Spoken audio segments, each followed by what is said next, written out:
Ladies, gentlemen, gamers, and fellow Tower of God enjoyers, welcome back to another grand episode of Tower of God Reading Time with me, your lovely host, Chris Allen.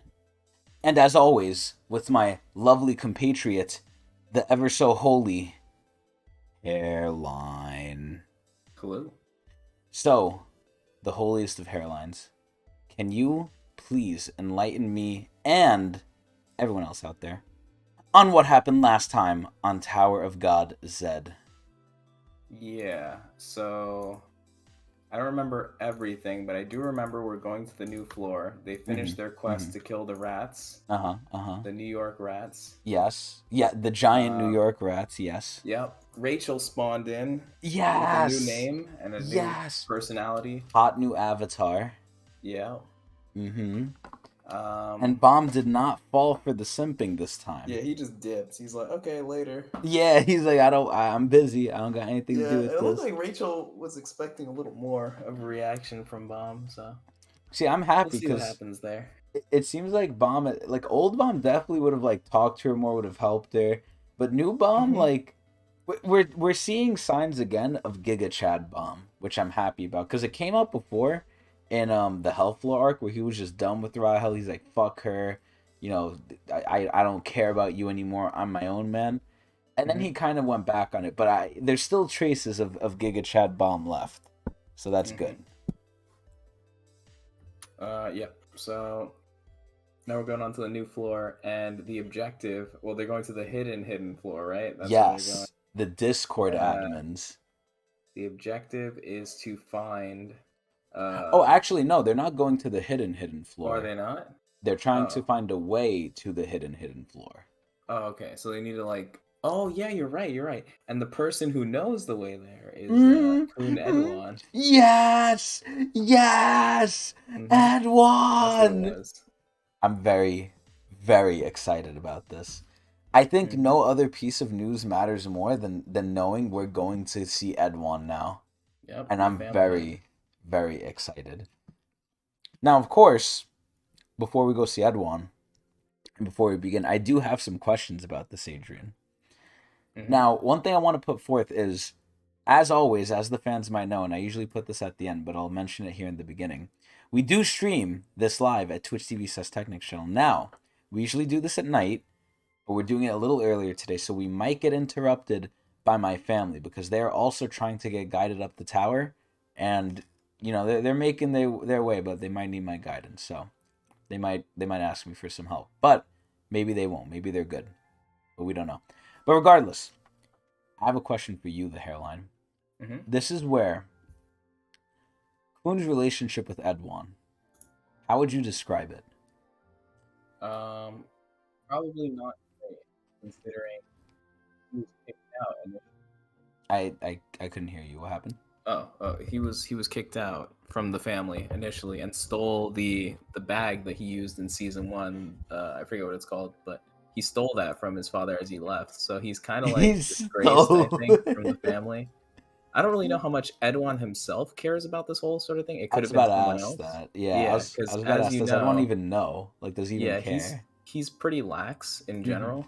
Which is surprising to me because I thought he was the exact opposite. Like Yeah. this whole Kun bloody like civil war that they do, where it's like very cutthroat in the family.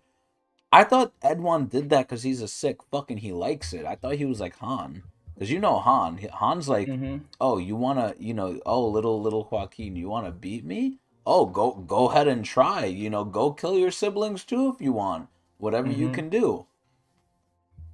But Edwan, I thought he was the same way, but he's just like, nah, you guys are just doing your own thing, and I'm here watching. Yeah, yeah. So there's probably like other higher tier people, or maybe it's like the separate families, the separate, wives or whatever that are trying to like fight for power within the system. Who knows how it really I works, I but would believe it. I would believe it too, honestly, with how many he has. But yeah, there's sort of like some sort of hierarchy or whatever, but that could have been what banished him instead of directly the family heads. But I don't think Kun has a great relationship. Like I don't think he likes his father that much. So I have a question. Well, I have Mm-hmm. multiple Because questions he now. never So, speaks highly of him. oh God. I mean, we saw his reaction. Obviously, we only saw the initial thing of it, but as we Mm-hmm. could see from the panel here, he's already just saying like, "What?" I Mm-hmm. don't know if he's scared, if he's angry, if he's shocked. We don't know yet, but Yeah. we know there's a reaction coming. Yeah, it So, doesn't feel good either. I oh feel like God. that's not the type of what you say when it's a good thing. You know what I Yeah, mean? no, it's definitely more of a surprise, not and leading to bad. Like, oh shit, Mm-hmm. like what are we doing? Yeah. Um, so this is where I have the question. Excuse me. Excuse me. Jesus Christ. This is where I have the question about the bag now. So he stole the bag from the family. Mm-hmm. Is it something akin to like? I mean, obviously not this extreme, but would it be something enough of a worthwhile to actively send people to try and get the item back? Like if I another don't. Coon member sees him with that bag, are they gonna be like, "Hey, give that back"? I don't think so. Okay, so it's not like a 13-month series sword where they're like, "Oh, Yeah. we're getting this from you." I think it's kind of akin to like Elaine, Lopobia Elaine's like equipment that she was given from the Lopobia family. Like you see how she had high level equipment that Bomb had to kind of fight through to Yes, defeat her. Something like that, like where it's like expensive stuff, rare, sure, but not like, they're not gonna worth kill you over it. exactly. Like Okay, still probably replaceable with like something from the workshop or whatever. okay, okay. Hmm. So on the topic of the workshop, is the workshop still active? Do they still create things? Yeah, definitely. Okay. And is there like so I know there's like separate workshops, but Yeah, is it's there like a complicated. leader of all of them together, or do they just Uh, have their own separate leaders of I their don't know. individual ones? Fuck. I'm not very I don't know. I Privy haven't to the studied workshop. much exactly. I just know that it exists. I don't really dive too deep into the lore of the workshop to be Okay. honest, but So you're more a there's a guide of lot. the tower, not of the workshop. Yeah, if they talked about it more, maybe I'd pay more attention. I know there's like snippets here and there because Tower God tends to do this thing. And I think I mentioned this a lot, Yeah, where you they'll do. say really important things And then just and casually mention just it. casually mention. You know what I mean? Like Yeah. some character would be like, "Oh yeah, I've heard only Auric Mizuno can do it," and then they're just like, "Anyways," and then they just go to something else. You know what I mean? Yeah, and Like we're like, wait, who they'll is mention that something guy? very important, then just immediately jump to the next subject or casually say it. Because I don't know. I guess it depends on setting too. Because sometimes when high rankers are talking, they talk as if like we the reader don't know, but they know Hmm. something like that. Yeah. But yeah, I think that's where you get most of your workshop type information. You never really get like a Yeah. lore dump on it, or if you do, it doesn't No. happen very often. So So for we're that reason, I don't really know too much. Okay, so we're not gonna get a Garam person who comes in and just like reveals the whole workshop's like inner secrets. Exactly. Wasn't that great? Like Yeah, that was Garam was really like the nice. bomb lore drop. It was Hmm. amazing. So back to Edwan. So Hmm. do you think Kuhn has actually seen or met Edwan? Like has Edwan and Kuhn been in the same physical place together at some point? Do you I think think? so. I Okay, think so. I see. Okay, and obviously, this Edwan, just for the fans out there, even though they should know this, but just to clear up any confusion, this Edwan is going to be way before Kun was ever born, because it's the copy of him when he was climbing the tower. Hmm. And I'm assuming he wasn't having kids while going up the tower, right? I don't know. Oh God, Edwan Can't must have got confirm. around. Holy shit! So, oh my God, I have a question with the families in general. So, is sort of the firstborn treated any special by the family heads, do you think? Usually, yeah, I think so. So like the person who like because I'm going with the assumption that they have their first child after they cleared the tower. Maybe before it could happen before, but pretend it happened after, right? Because at this point, each 10 great families has been around for a while, right? Hmm. So their family line is kind of expansive. Like there's a long list of them. Hmm. So I'm assuming the first one would be kind of like a big deal or important. Yeah, yeah, I agree with Okay. that. Oh shit. Do you know or do we ever see like any of the firstborns or do they make a big deal of it or no? Sometimes I think they do, Oh. but I don't know if we've seen. I'm pretty sure we haven't seen any yet. And in Uh-huh. the future, I don't think they pop up very often. Could be saving it for some reason, but I don't know. Oh shit. Okay. Yeah, a lot of this is kind of theory crafting, but yeah, we've known a little bit that like some of the earlier people do tend to be like higher says, but that's just kind of what you would expect. I have no clue what you just said. What? Oh, am I like cutting out or something? Like, what's No, going on? I feel like there's some points where you're talking and then it just like gets muffled for some reason. Oh, that's weird. Let me make sure my mic's plugged in. I don't know. I'm not really like moving around too much, so I don't really know. Yeah, it's mostly good. It's just like offhand it happens, but Uh, yeah, I lost my train of thought. I was rambling anyways, but yeah, basically, the longer you've been around in the family, usually the more clout you have. I think that's basically sums it up. oh So, shit. naturally, the people who are firstborns are probably like they've been around Okay. the longest. Okay. That's pretty much it. I would assume as much anyway. So, finally to start getting into the meat and potatoes here. I really hope that we see like Edwan in this little set of episodes that we're gonna do. And I really hope he's not the only one we see. I hope we see way more. Because this is where again, it's their version of themselves going up the town. We already see from Hansung, right? That you could kind of be pretty different from how you are currently versus how you were going up the tower. Like obviously personality wise. Hansung looks, tit for tat how he looks like in the real world. He didn't really change much. I'm hoping the family heads we see them and they don't look exactly alike to how they do now. I hope some of them have like changed. But if nothing else, I want to see more than just Edwan. I really hope we see more than just Edwan. I'm gonna be very happy if we do. And more specifically, I want to see Urine. I want to see motherfucking Urine. And I hope when we see her, she sees Bomb and she gets wet. That's my dream. That's my hope. Hmm. But anyway, regardless of that, I think that's pretty much all the questions I have, and that's where we're at. We are searching for Edwan. Unless I'm missing anything, but I don't think we are, right? That's pretty much Uh, it. I think so. Okay, cool. All right, without further ado, let's get into it. Tower of God, episode 278. And here's Kun reacting to the news that we just went over. What? Whoa, wait a minute. You mean the data of the family leader you're trying to meet is. Ah, yes, the leader of the Kun family. You know what's so funny? Does Hansung not know, like, he's Kun?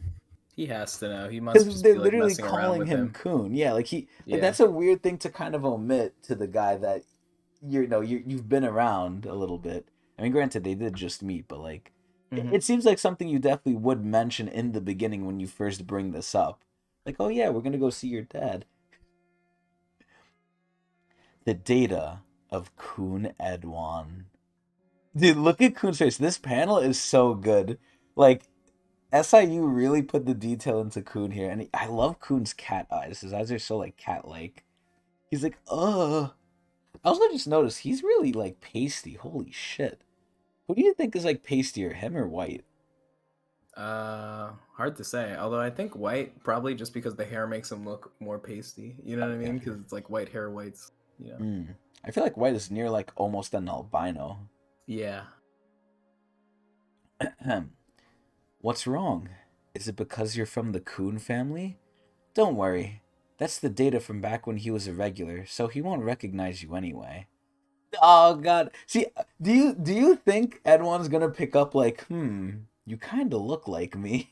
Like Edwan's not stupid, right? I'm assuming all the family heads aren't idiots, except maybe Urine. But if we're talking about Kun, the whole shtick I think that Kun has, and when I say Kun, I don't mean Aguero here. I mean, the whole family is that they're Hmm. smart, they're schemers, they're connivers, right? Like these Hmm. people, if you were to take the intelligence, they'd be near the top of all the families, because that's who they are. So I feel like Edwan, even if you don't tell him, he'll kind of pick up something with just looking at fucking Kun over here. So even if they don't tell him, it doesn't really matter. I feel like, but this is Yeah. where we don't know how he's gonna react. But I hope he figures it out, dude. I have high expectations of Edwan. I have high expectations.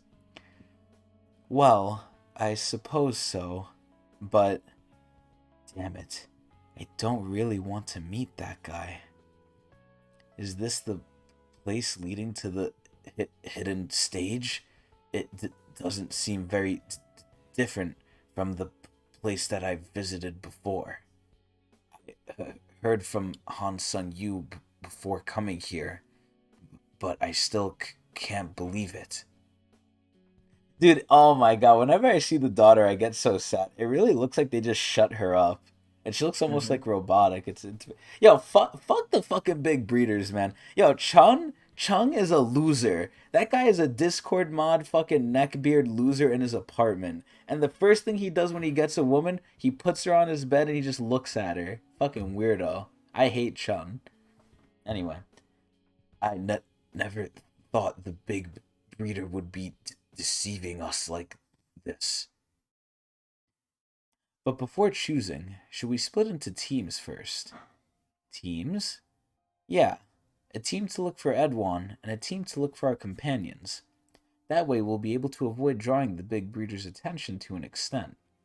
I feel like that's bullshit. I feel like the big breeder, because he's an admin, he's gonna know where they are already, but okay, so here we have Team A. God, I love that endorses on Team A. This is the power team right here. Oh, also, doesn't Endorsi have a little special guest now? Yep. Well, The do you? Snake Lord. Yeah, this the snake. Wait, what I was it? Was that his name? The think his name Snake is Lord? Snake Charmer. Snake Charmer. Just Yeah, yeah. we'll call him the Snake Lord. And fucking he's the one who did make the princesses. Was that confirmed or not? Or He said it, yeah, but okay, we don't really know what that means, really.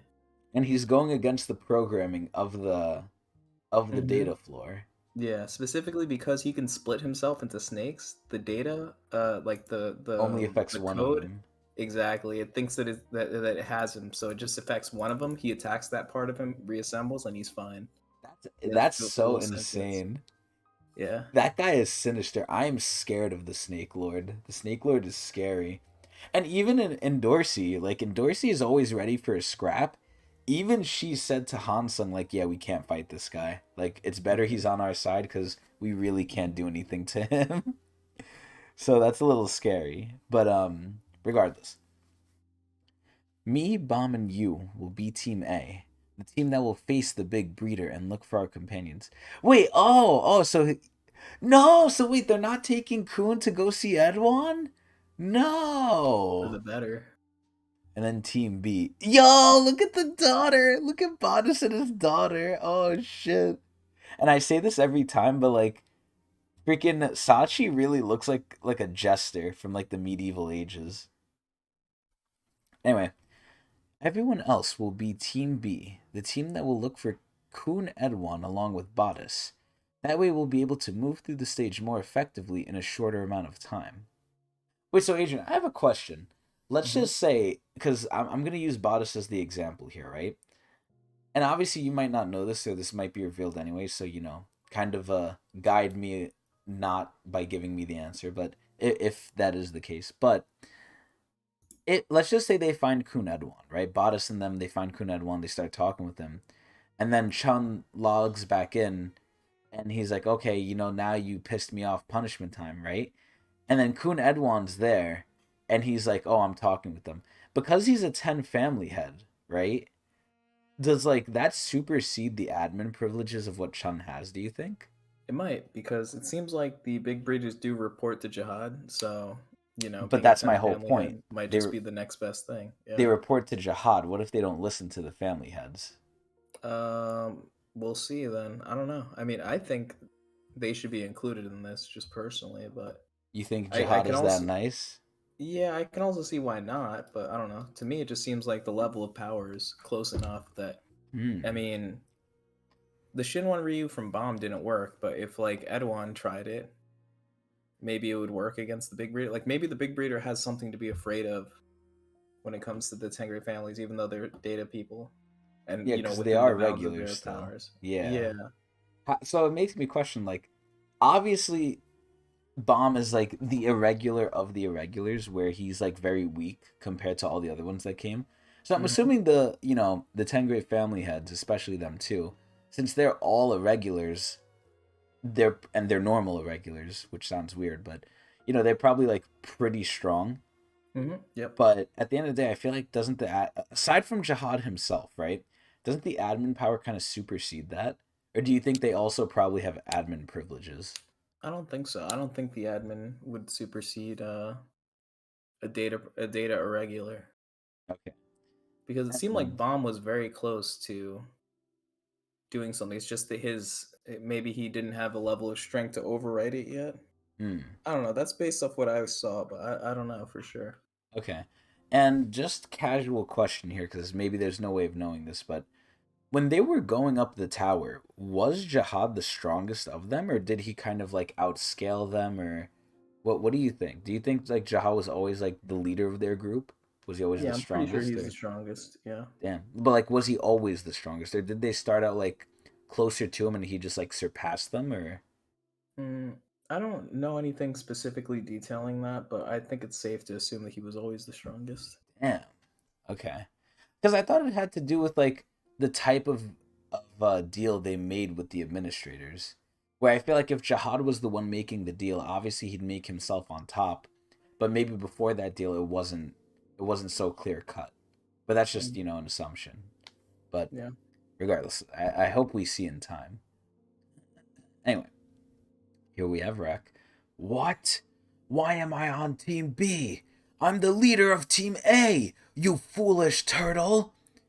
Ah, is that so? Then you can join Team A too. Oh! Oh! He's hitting Wait! his dance, yeah. Wait! I've seen this before. Where have we seen this before? Huh? I Wait, don't I know. In remember this life? image of Rack dabbing. Wait, this is from somewhere. Wait, let me see something. I'm gonna check the bot game real quick. Is this from the bot game where he's dabbing? I don't think I saw that, but I've seen this image. I sent this. Yeah, it is. It is from the bot game. I found the exact image of this panel in the bot game. That's crazy. Because I've seen this before. I'm like, wow, I wonder when Rack dabs, but I forgot about it. Yo, he's really dabbing. Holy shit. Anyway, you know what I just thought of when Rack did this, by the way? I hmm. thought of like Rack being difficult to to Hansung, and you remember the last time that happened, what ended up occurring? Oh yeah. Hmm. His ass got shrunk. This is just again another testament to how different Hansung is here. He's like, "Oh, you're complaining? You're being like a brat? Okay, cool. You could join Team A." Like he gives him what he wanted. That is Hmm. so unlike regular Hansung. Anyway, then you can join Team A too. Good. That Hansung Yu is a really quick judge of character. Well, we should head to the cold land. Oh shit. Wait, wasn't the other land Cake Land or Oh whatever? yeah, there are two options. Yeah. Fucking Sweet Castle was the name of it. Okay, so they, look at how it's like you drew this. It's like the group, and then they had to add Rack in. Yeah. You know what I don't understand? Endorsi has had like a very like low role so far in this arc. Like she's kind of just there. She's not really Hmm. reacting or being like bossy or anything, which she usually is. But either way, and Team B, you guys are going to Sweet Castle. First, if the leader of each team uses their measuring device to save the faces of the team members, we can move together by scanning the stage card. Wait, what? What does that mean? Like they'll know where they are in the map, or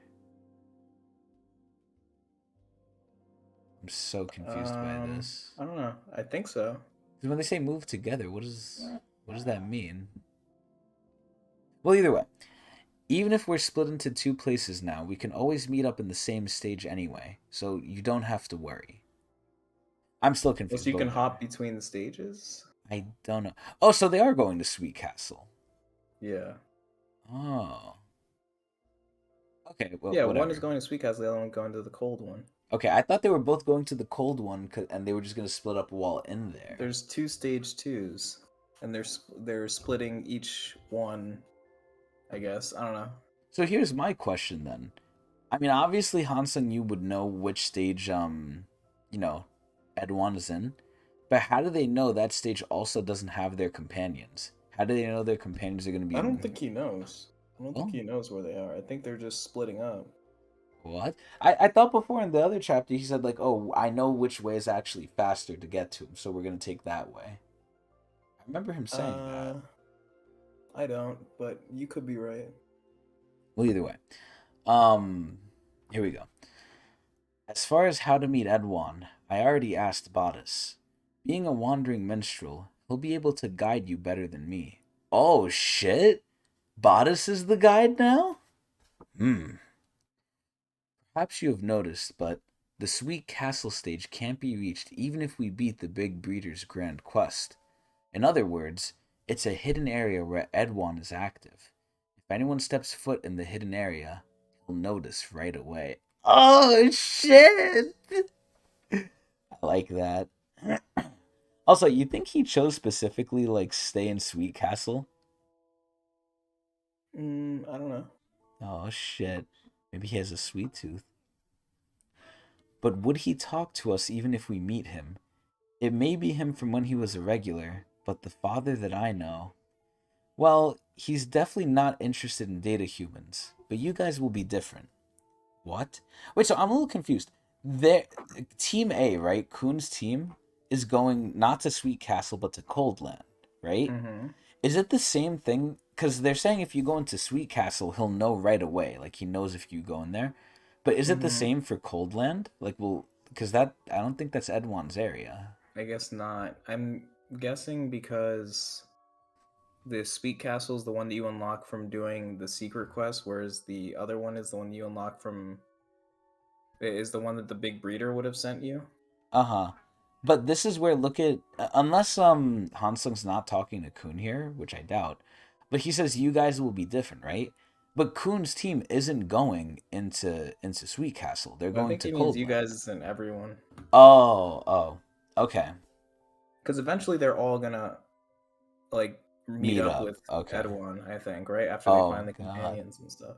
I thought Hansung Yu I was think kind that's of the goal. I thought he was guiding it to make it so Kuhn doesn't have to meet him. Like to where Kuhn Mm, might be able to avoid him. I don't think so. I mean, it worked out now since his current objective is not to look for him, but he's gonna have to meet him eventually. Oh shit, I his don't think Hansung's really papa. making any sort of, you know, changes to plan just because Kun doesn't want to see him. Accommodations. Yeah, no accommodations. Damn. Okay, I thought he was being nice because he accommodated Rack pretty easily. It's true. Anyway, when I first met him, I promised him something, although it was more of a one sided announcement, so he'll talk to you this time. A promise? Yeah, it's a bit of a sad promise. Huh? But anyway, you'd better get going. Oh no, I'm scared, bro. I'm scared. Well, it may only be for a short time, but be careful, Bodice. You be careful too. I love how he's holding his daughter. His daughter like looks like a little doll. Like a cat, like if you Yeah, ever hold a cat like that. yeah. Take good care of the team, Sachi. Sure, you should be careful too. Hey, I'm the leader. I don't even need to ask who's saying that. I already know who's saying that. Mm-hmm. Well, let's go. Oh yeah, I forgot. There's like this like mirror thing that somehow looks like it's gonna get married to someone. Oh, oh, we're getting teleported. Wow, that was a long intro. Slave in Utero, the Hell Train, Hoon Edwan arc, part one. Oh shit! Oh, so Rachel didn't make it. Oh shit! I thought by jumping with them, I thought she would make it, like she always does. But now, she has to work. And by work, I mean realistically, she's probably just gonna take the headset off, harass Chung, and then find a way to just teleport to stage two. Mm-hmm. Excuse me. But regardless, the they disappeared. Where did they go? Did they teleport? I love Rachel's face. And she's like shocked. She's like, "What on earth?" Oh shit! I think she's taking off the headset. Oh, oh! She's shocked. What? What happened? Phew! What have you done? I cut off the power source by force. King Jihad presented this to me, so I'm the only one who can turn it on. Turn it back on. I still haven't even done anything. Damn, Rachel looks pissed. Dude, Rachel's really just like bitching this guy. Like she's just like taking Mm-hmm. charge and doing whatever the fuck. Like she's acting like she came in here and she owns the place. She's acting like she's like a family head right now or some shit. I told you that you're not allowed to do this. If another big breeder finds out about this, I'm dead. B- Big breeder? Yeah. Do you think I like being trapped here and just peering into that place?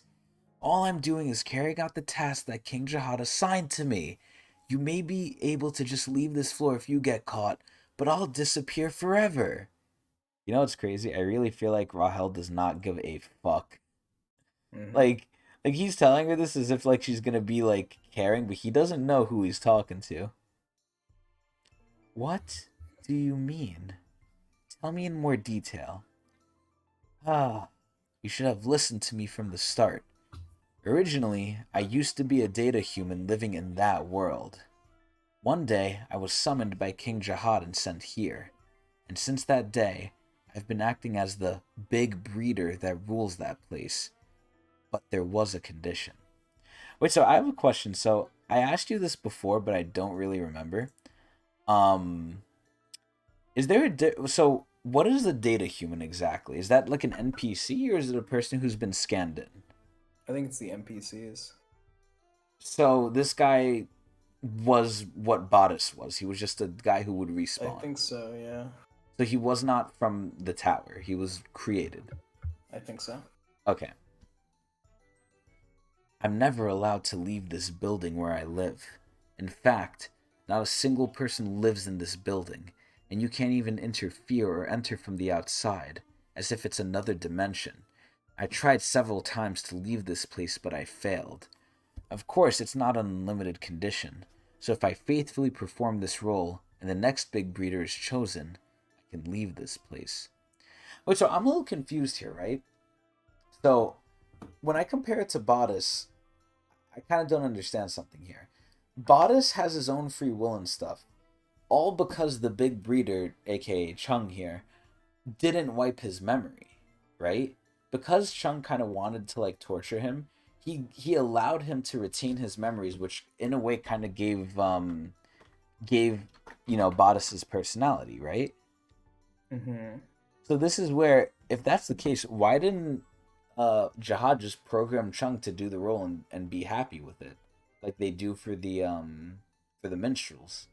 Because the minstrels, despite getting tortured and everything, they get reset and they're programmed to like the big breeders and think they're good. So why wasn't Chun programmed to like his job as a big breeder? Maybe he was at first, but just like how Bodice has been around for a long time without getting reset, I'm assuming Chung hasn't been reset at a time like You, often either. you think Like he's had a lot Jihad? of time to just be his own person. Because Hmm. I mean, it wouldn't make sense for a big breeder to get its like mind race every once in a while, because then it'd have to like relearn its job or whatever. Like it would be very confusing because he has to manage that whole world, right? Like if he resets himself, if he gets himself resetted by like Jihad, Uh how is huh. he supposed to like go back into that world and like continue what was going on there? Like he'd have to start all Yeah. over again too. Like it would Yeah. just make things way too complicated. So I assume that these people, the big breeders, often are left to their own. And if they were ever programmed at some point, it doesn't really matter because they are people, and kind of like how AI gets smarter over time, Uh huh. they're figuring things out. They're like, oh, I kind of don't like this place so much, and then they grow to be the person that they are, regardless of whatever programming they had initially. I see. So this is where I guess reset was probably the wrong word because I feel like you can Mm-hmm. kind of pick and choose what you reset and what you don't. Because the big Mm-hmm. breeder obviously left Bodice the way he is, but when they reset them, or when he used to reset Bodice and all the other ones, he didn't reset them fully to where they didn't know anything. He reset them Mm-hmm. to the point where, they still knew who the big breeders were and that the big breeders should be worshipped. So Yeah. I feel like there's a even more of a direct line of control here where they can kind of just take away what they want, not like fully reset you to a certain point in time. Like, oh, you had this one negative day, I'll just remove that day and I'll count that as like resetting you. Like I'm just taking away the one day that was bad and I'm leaving everything else that happened. Or do you think they can Mm-hmm. even do that, or is that not how you think it is? I have no idea how it is, but what I do know is that all the data people kind of have their own autonomy, regardless of whatever manipulation happens to them. Uh-huh. Like when the minstrels forget everything, they're still normal people.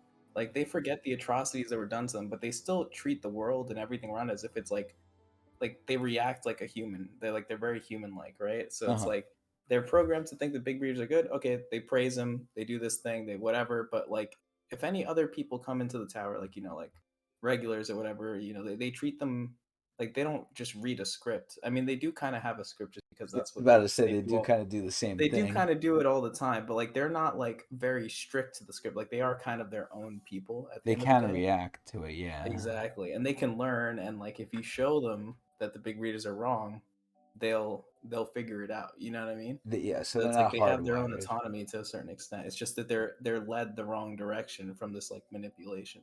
But they can So, always find their way back. so I have a question here then, right? Hmm. So this is the question that I've sort of been trying to debate in my own head here. Hmm. Are the data humans sentient? Are they just following a really good set of code where they can react to stuff, or do you think they're pretty much like people through and through? Yeah, I think they're indistinguishable from people. I think they're very like they've shown that like they are sentient. They're not very Okay. robot-y at all. So essentially the workshop has created life.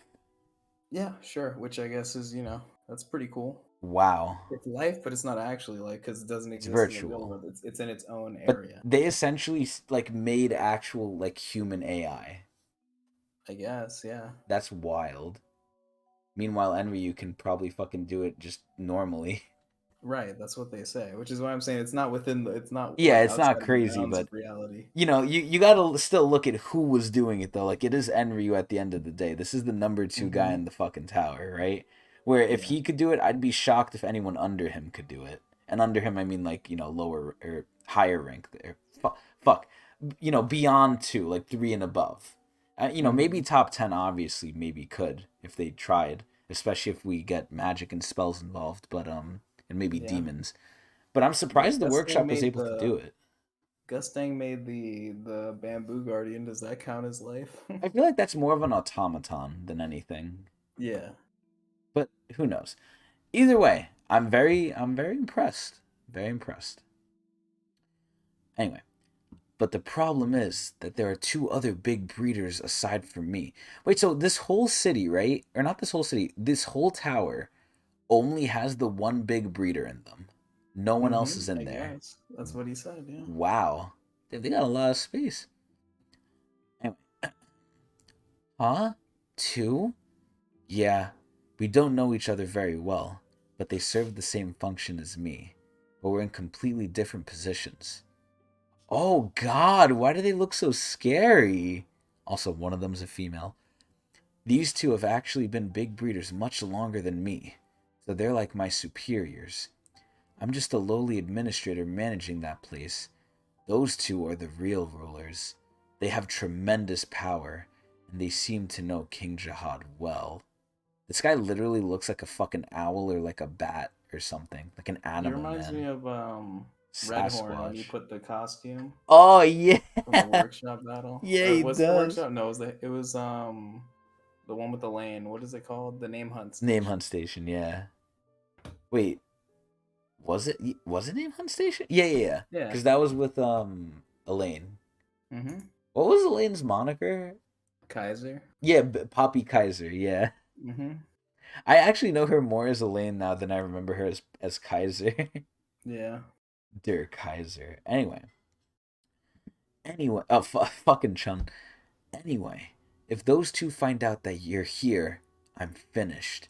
Since we don't know each other, they may not notice if you log in with the machine like before. But if you try to bring other people over to this world using that device, you'll get caught right away. If so, you will all be kicked out of this place, and I'll disappear from this floor forever. I feel like Rachel does not give a fuck. So, let me get this straight. Big Breeder refers to the guys who have those machines, and there are two more of those big breeders here. Those two seem to be higher ranking than this guy. Anyway, basically, I can't run into them. They won't allow me to bring someone over here from that world, nor would they allow me to be here. So, unlike those other guys, the reason that Big Breeder kept me here is because he's a fucking pedophile. Or maybe not a pedophile. I don't know if Rachel's of age, but in Tower of God, they're probably all pretty old anyway. But um, this guy's a weirdo. That's a better word. You kept me here because you want to get out of this place. Ugh. You want to escape from here right now, but you can't. And you saw that, unlike other people, I was able to come to this place. So you wanted to use that power to get yourself out of here, right? That's actually pretty good conductive reasoning there. Like, I didn't even think of that myself. Like, I thought he just had her here to, like, sniff her or something while she was, like, sleeping. Because he looks like a Mm-hmm. creep, but damn, I kind of feel a little. See, I don't feel bad for him because I know what he does to the fucking people. But this is where, again, can you really blame him? Because, Adrian, you go into GTA, and I'm not saying you specifically, but, people go into GTA and they fuck the hooker and then they kill her and they get their money back, right? Like, they do some fucked up shit in video games. You think Mm-hmm. that's kind of what he's treating it as, like a video game? Maybe. Yeah, that could be it. Okay, so I'm a little hesitant to blame him as much because I think a lot of people do a lot of their fair share of like morally reprehensible and deplorable shit, but it's under the guise of like, it's simulated, it's a game, it's not real. And again, for all intensive purposes, despite their high intelligence and their reactivity, at the end of the day, like I said in one of the other episodes, you fuck with these people and you reset them, there's essentially no difference from it happening and it not happening. Aside from it showing, your character and what you like to do and how sick you are, in terms of like reality of what it's changed essentially nothing once they get reset. Like you doing whatever you want to them. So, Chun might not be as bad a guy as I thought, but regardless. Ooh, well, how about we make a fuck, I don't know who's saying this. How about we make a deal? Oh shit. Back to bomb group. Oh yeah. You know what I thought this was at first? I thought this was like snow or something, but I didn't realize it was them getting teleported. Oh shit, here they are. Oh, this is the next stage. Oh, look at all them posted up. And look at Endorsi not even having her face shown because she's a minor character in this arc. Stage 2, the Cold Land. There's something sticking up in the air. Hmm, you're right. It's a bit cold here. Wow. Almost like it's cold land. Oh, you know what I just noticed? Bomb's shirt is still like has the hole in it. They didn't even give this guy a new shirt in the fucking village. Mm-hmm. Oh god. Is there something in that tower looking at them? Looks like it. Oh lord. I think I hear a sound coming from over there. For now, let's get moving. I'm cold. I'm noticing Kuhn's the only one saying he's cold. That's a little interesting. Wait, what the? What the fuck is that? Barrow Barrow? Is that Barrow Barrow? What do you think? I can't tell because it's blurred. I'm assuming it is. Wah! Sugar charge! Okay, it is. For fuck's sake. Attack! You haven't seen My Hero, right? No. That's one show I want to watch with you. Just, putting that out there. But, aside from that, there's a character in My Hero Agent where his power is exactly her. He eats sugar, and depending on the amount of sugar he eats, he gets massively strong. But the downside to it is there's like a crash because there's like a sugar crash. So after he does it, he like knocks out. But this Mm-hmm. is just like Barrow Barrow. This is hilarious. All right, she's punching the weird tower with the creepy eyes in it. Oh God, look at it! It's just looking. Ah, my fist! It hurts like crazy. Oh, there's Jellybean! There's Jellybean! Damn it. We're having snacks now, too. Are you okay? Nope. Oh, God. Why does Jellybean look so serious? Oh! Oh, wait, Adrian. Wait, Mm-hmm. wait. I might be imagining things, but did they show something way early on in the story where Jellybean was sus? Yeah, I think she was using her phone, texting someone about something, or using Emily. I forget what it was. And we didn't see who she was texting, right? That was never Mm-hmm. revealed? Yeah. Oh, shit. Okay, because seeing her here just reminded me of that because she doesn't look this serious and ominous. But I think now we have to alter the tier list. Now, Jellybean has to go into the sus tier. No. I think she might have to be moved because currently she's at the head of fuck, what tier is this? I can't even notice. Uh Currently she's at the head of C tier. So she might have to be moved from that in following the next episode. But regardless, let's see what's going on. So, hmm. The building seems to have been built on an extreme slant. Based on the characteristics of this world, it doesn't look like we'll be able to penetrate it with Shinsu or sheer force. Damn, yo, Jellybean is really like a thinker on the inside. A very silent thinker. And wait, she's part of the Eurasia family, right? Mm-hmm. Oh my god, so she's like Laurie. Laurie like looks like a slouch, but once he wakes up and gets into action, like he's ready. Mm-hmm. And there's some kind of strange electrical current that gets in the way, even if we try flying over it. There isn't really anything that we can do. We can't give up after coming this far. This is the grand quest. Oh, so do you think they're being misled by the big breeder? Mm-hmm. That could be it. Oh shit. We suddenly ended up in this bizarre place. Oh shit, the rats! And we worked so hard to beat those quests or whatever to get out of this stage. Ew, look at it. This would all be over if we could just beat the villain in there. Damn it, I can't believe this. Haven't you cleared it yet? I'm assuming this is a man. Huh? It's too strong. How are we supposed to beat the villain in there? This quest is too hard. Oh, what the? Cowman? Alistar. Yeah, basically. Big breeder. Well then. Big breeder. Geoke. AKA Alistar. I'll tell you how to beat this quest. Hidden Stage 2. The Sweet Castle. Just think about it, by the way, Adrian. This is where Edwin's chilling.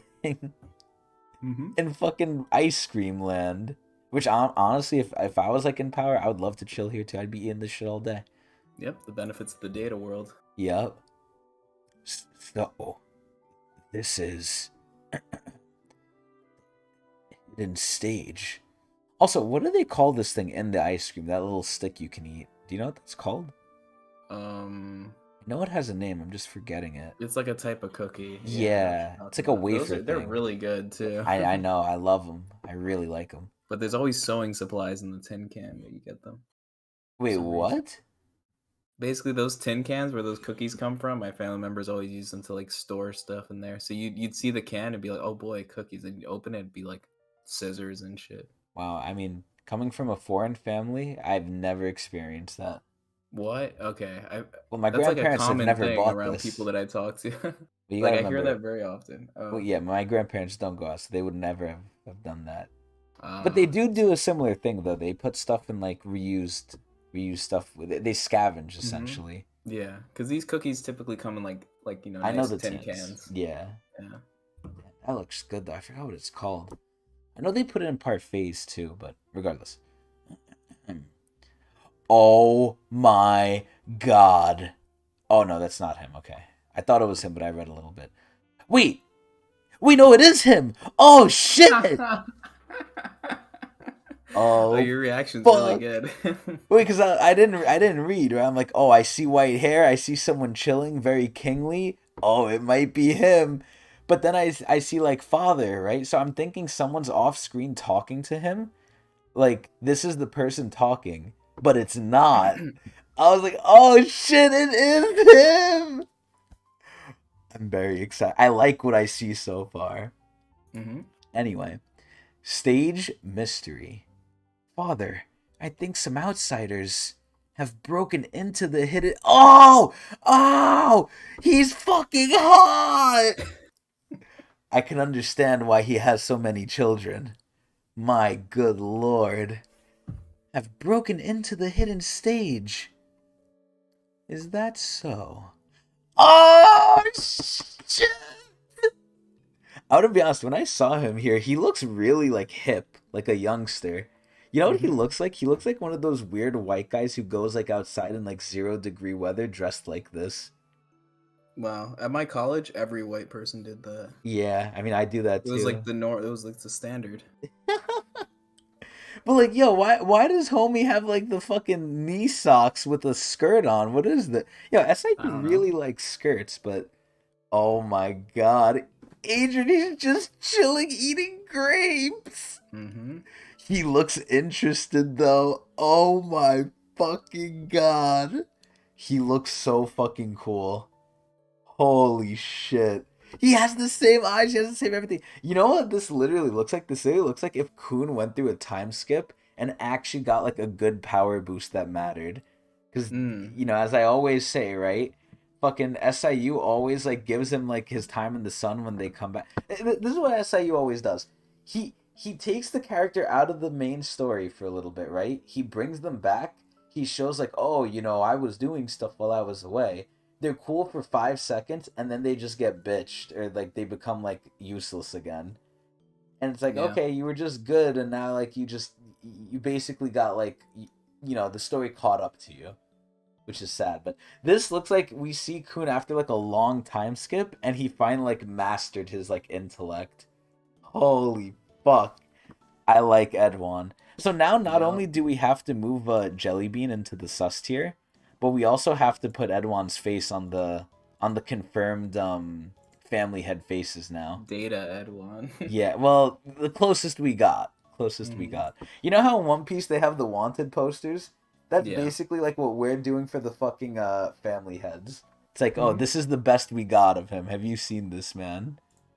Yeah. Oh shit. His eyes Okay. look like Tesla, like one of those Tesla ball things. You know what I mean? Yeah, yeah, the fucking There's like Tesla. shocks coming from it. Yeah, very cool. Very, very stiffy. Alright, let's get this blog post up right here. Alright, This is there the it right one. is. It's for 278, right? Yeah, that's the right one. Because we're Okay. on Just making 279 now. sure. Yep.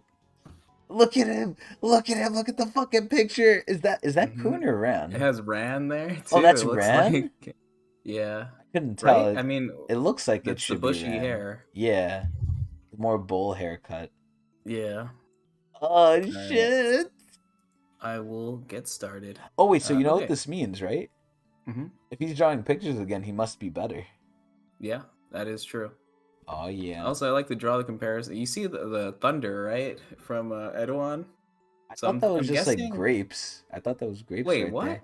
It's like electric. Well, it says in the note bzzzt on the thing, like Oh, electricity I type didn't see stuff. that. Yeah, that could be like a thundercloud. But yeah, I'm about to say this is like maybe a little hint that Edwan and or Rand takes more after Edwan than Kun does, right? Because Kun doesn't Well, really use electric moves. yeah, he doesn't, but I thought he took more from Mashini, but obviously Hmm. Mashini, who did she take after? Yeah, so I'm trying to think Edwan's more of a electric user. So I have a question here. Hmm. Do you think first of all, I just want to point out this massively reminds me of Killua from Hunter x Hunter, right? Hmm. Killua has white hair, blue eyes, is very intellectual. Is from a very Hmm. strong family. And what does he use? Electricity. And Yep. look at fucking Coon over here. Look at all the Coons over here. Fucking lightning users. Yeah. So do you think Edwan trained Mashini himself or no? Maybe. How big a deal is Mashini in the family? Pretty big deal, I think, considering she's a princess. So aside from, oh yeah, that's true too. Yeah, she probably is a huge deal. Aside from you know, her being a princess, right? Or aside from Edwan, I guess. Is there anyone in the Coon family that you know of, and you don't have to tell me specifics, obviously, but is there anyone in the Coon family that's a bigger deal than Mashini that you know of besides Edwan? I think so. Yeah. Okay, and you know of them. Yeah, but Mashini's sus, so you can never count her out, right? Yeah, no, I'm not saying she's not discountable. I'm just saying, like, is there anyone also of a high caliber, similar or greater to her? Yep. Oh God, that's scary. Oh shit. Okay, answer me one more thing about that person then. Hmm. Do we see them in season 2 or season 3? Both. Oh shit. I have one more question now. Have we seen them already? I don't think so. Okay. All right. That's the Unless last I'm missing question. something. Okay. Okay. I like that. I'm excited. All right. So let's get started. Yes. Electricity. Okay. It's season 2, chapter 278. I did a simple sketch for this chapter as usual. Personally, I had a lot of things going on around me, but I'm trying to focus on work as much as possible. Yes. Data that looks like the god of grape has appeared.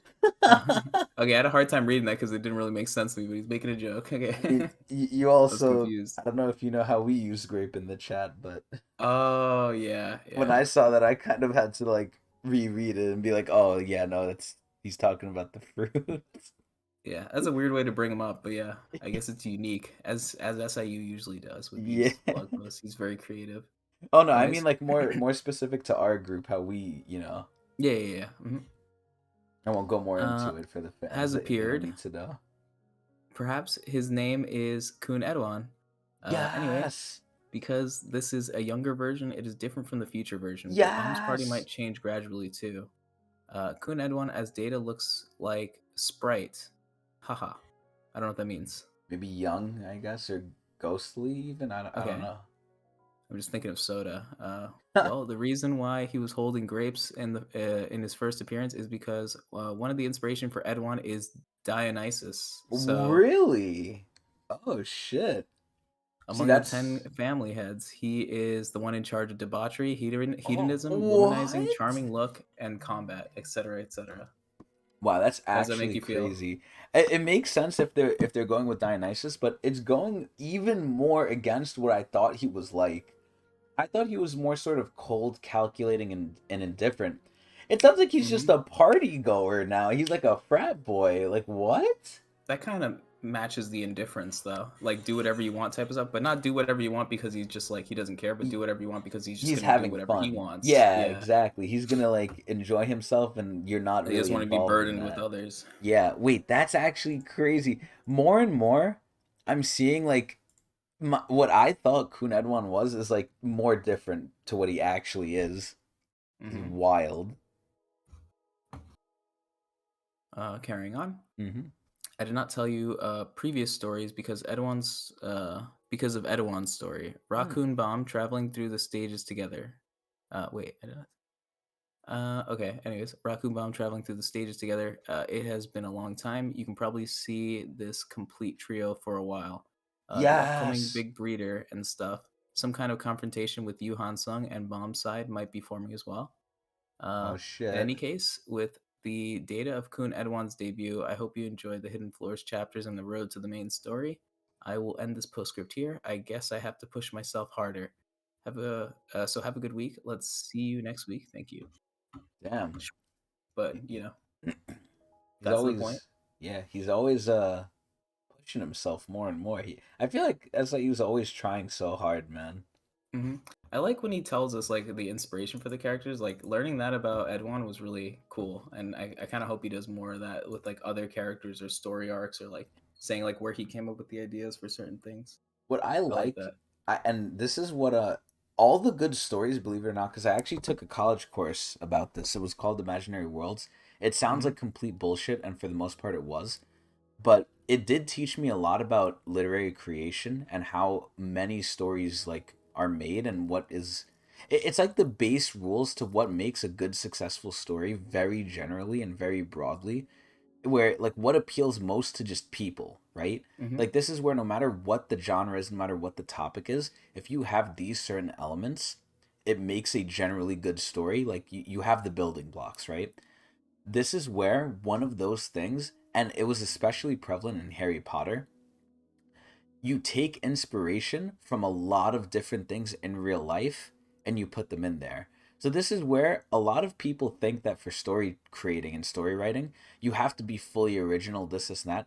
No, it's actually, originality is important, sure, but it's more not so much originality. It's more putting your own twist on stuff already. This is where, for Harry Potter specifically, excuse me, and we're gonna have to separate the creator from their work here because the creator, I forgot her name, but I heard she was going a little crazy with Harry Potter recently. But Oh yeah, there's some controversy there. Yeah. yeah. Do you remember her name or no? God, it's like on the tip of my tongue. I mean, maybe as you keep talking, I'll figure it out. Yeah, so whoever the creator is, she's going a little crazy with Harry Potter. But aside from that, when she was actually making the books 20 or so plus years ago at this point, whenever she wrote them, she did a lot of research into like mythologies, into and not just one mythologies, like different mythologies, like I believe it was English mythology, obviously Norse mythology and stuff, because all of the mythical creatures and stuff she puts in Harry Potter, yeah, maybe she had her own little twist on some of them, maybe she created her own unique ones that were never before made, but a lot of them either have great inspiration or are literally ripped from other stuff, like maybe the griffin or whatever the fuck the horse with wings is, whatever that shit is. This is where a lot of good stories usually take inspiration from a lot of different things, and it's not as original as you might think. It's more, oh, I'm inspired by this, so I want to include it in my story, but in my own way. So this is where already, right? SIU obviously is, and I'm assuming I'm gonna be right with this, but he's Korean, right? Mm-hmm. Okay, because this is a manhwa. So he's Korean. What business does he have knowing about Dionysus, right? This is where Dionysus is an old Greek god. This is where it shows, his breadth of knowledge is pretty good. And as an author, I think you need that because again, he's drawing inspiration from things where I'm shocked. Like he used Dionysus as the basis, but I really like that. And just like you said, I really hope he goes more into like what inspired him to create the characters or what he wanted the character to fit or like have a certain goal with. Because I feel like either characters are inspired from something or are there to either prove a lesson, show something in terms of like a teaching. Like, oh, this character's here to show you that hubris is bad because he's prideful and he fell, or this character is here because I got inspired from this and wanted to include in my story. I like when they explain stuff like that. So it's Mm-hmm. very cool. Very I cool. agree. Anyway, though, would you like to keep going? Sure, let's do it. All right. All right. Chapter 279. So here we have Barrow Barrow. Before we start this, though, I have a question about Barrow Barrow's group. So we don't know who's here, obviously, aside from, Barrow Barrow and Jellybean. Mm-hmm. But this is the stage two, right? This is the second floor. Yeah, So that means, did they get through Chung's quest? Did they do like the original stage one quest? I think the mirror just placed them here. Oh, so you don't have to be placed in stage one. Mm-hmm. Yeah. Okay. I see. Either way, getting back to Barrow Barrow. It's too strong. How are we supposed to beat the villain in there? This quest is too hard. Big Breeder! Well then, Big Breeder, Geoke. Yeah, so just to kind of ask this then, Adrian, so does this mean we're kind of having the hard limit of there's only 3 big breeders for this whole system? Seems like it. So this is one of the bigger guys then. This is like the guy, one of the guys above Chung. Mm-hmm. Okay, and obviously this is not the woman, because if this was what the silhouette was for the woman, I'd be very upset. But this is obviously the man, so I'm happy. And he has the horns, like, or I guess the Hey, you never ears. know. The You ears. never know. I hoped, dear God, it's not what the silhouette was. But anyway, you know what this makes me question now? He looks like this here. What does the real version of him look like? Yeah, he just made his creator avatar like this. Yeah. I'll tell you how to beat this quest. A hint? Really? That's right. My hint is the ground. If you can't destroy the pillar, destroy the ground that supports the pillar. Then after losing the ground that that supported it, the pillar will tilt. You know what's crazy? He said this is a hint. This is literally telling them how to solve it. This is not a hint. Mm-hmm. Yeah, well, what's the point of the big breeders? Remember, they're trying to make them do quests to point them in the opposite Oh direction yeah, so yeah, that to they can kind of leave. mislead them, yeah. Mm-hmm. So he's So making it really easy for them. it's just like the fucking long-tailed tit. Why did Chung put the long-tailed tit there? He wanted them to kill it. But Mm-hmm. Coon's stupid ass knows like it does not attack first. I love the big tit. Anyway, and once the pillar tilts and falls to the ground, all you have to do is defeat the champion villain inside of it. Wow! That's a genius idea! Thank you, Big Breeder! You know what's crazy? She reminds me of freaking, what was the fucking girl's name I always ask? Miam? Meow meow. Yeah, she reminds me of Miam. I'm glad it was helpful. Now hurry up and knock down the pillar to defeat the champion villain. What the fuck is that? The Wait, villain, it looks like. wait, what? This is the Okay, so it's basically Chung all over again. Mm-hmm. Maybe they're Right. following a script Yeah, with oh my the god. missions. They're always putting some weak ass shit here. I thought Chung specifically put the long tail tit though because he wanted to speed things up. Yeah, it could just be a coincidence, to be honest. Okay. Slave in Utero. Tower of God. The Hell Train. Kun Edwan. Part 2.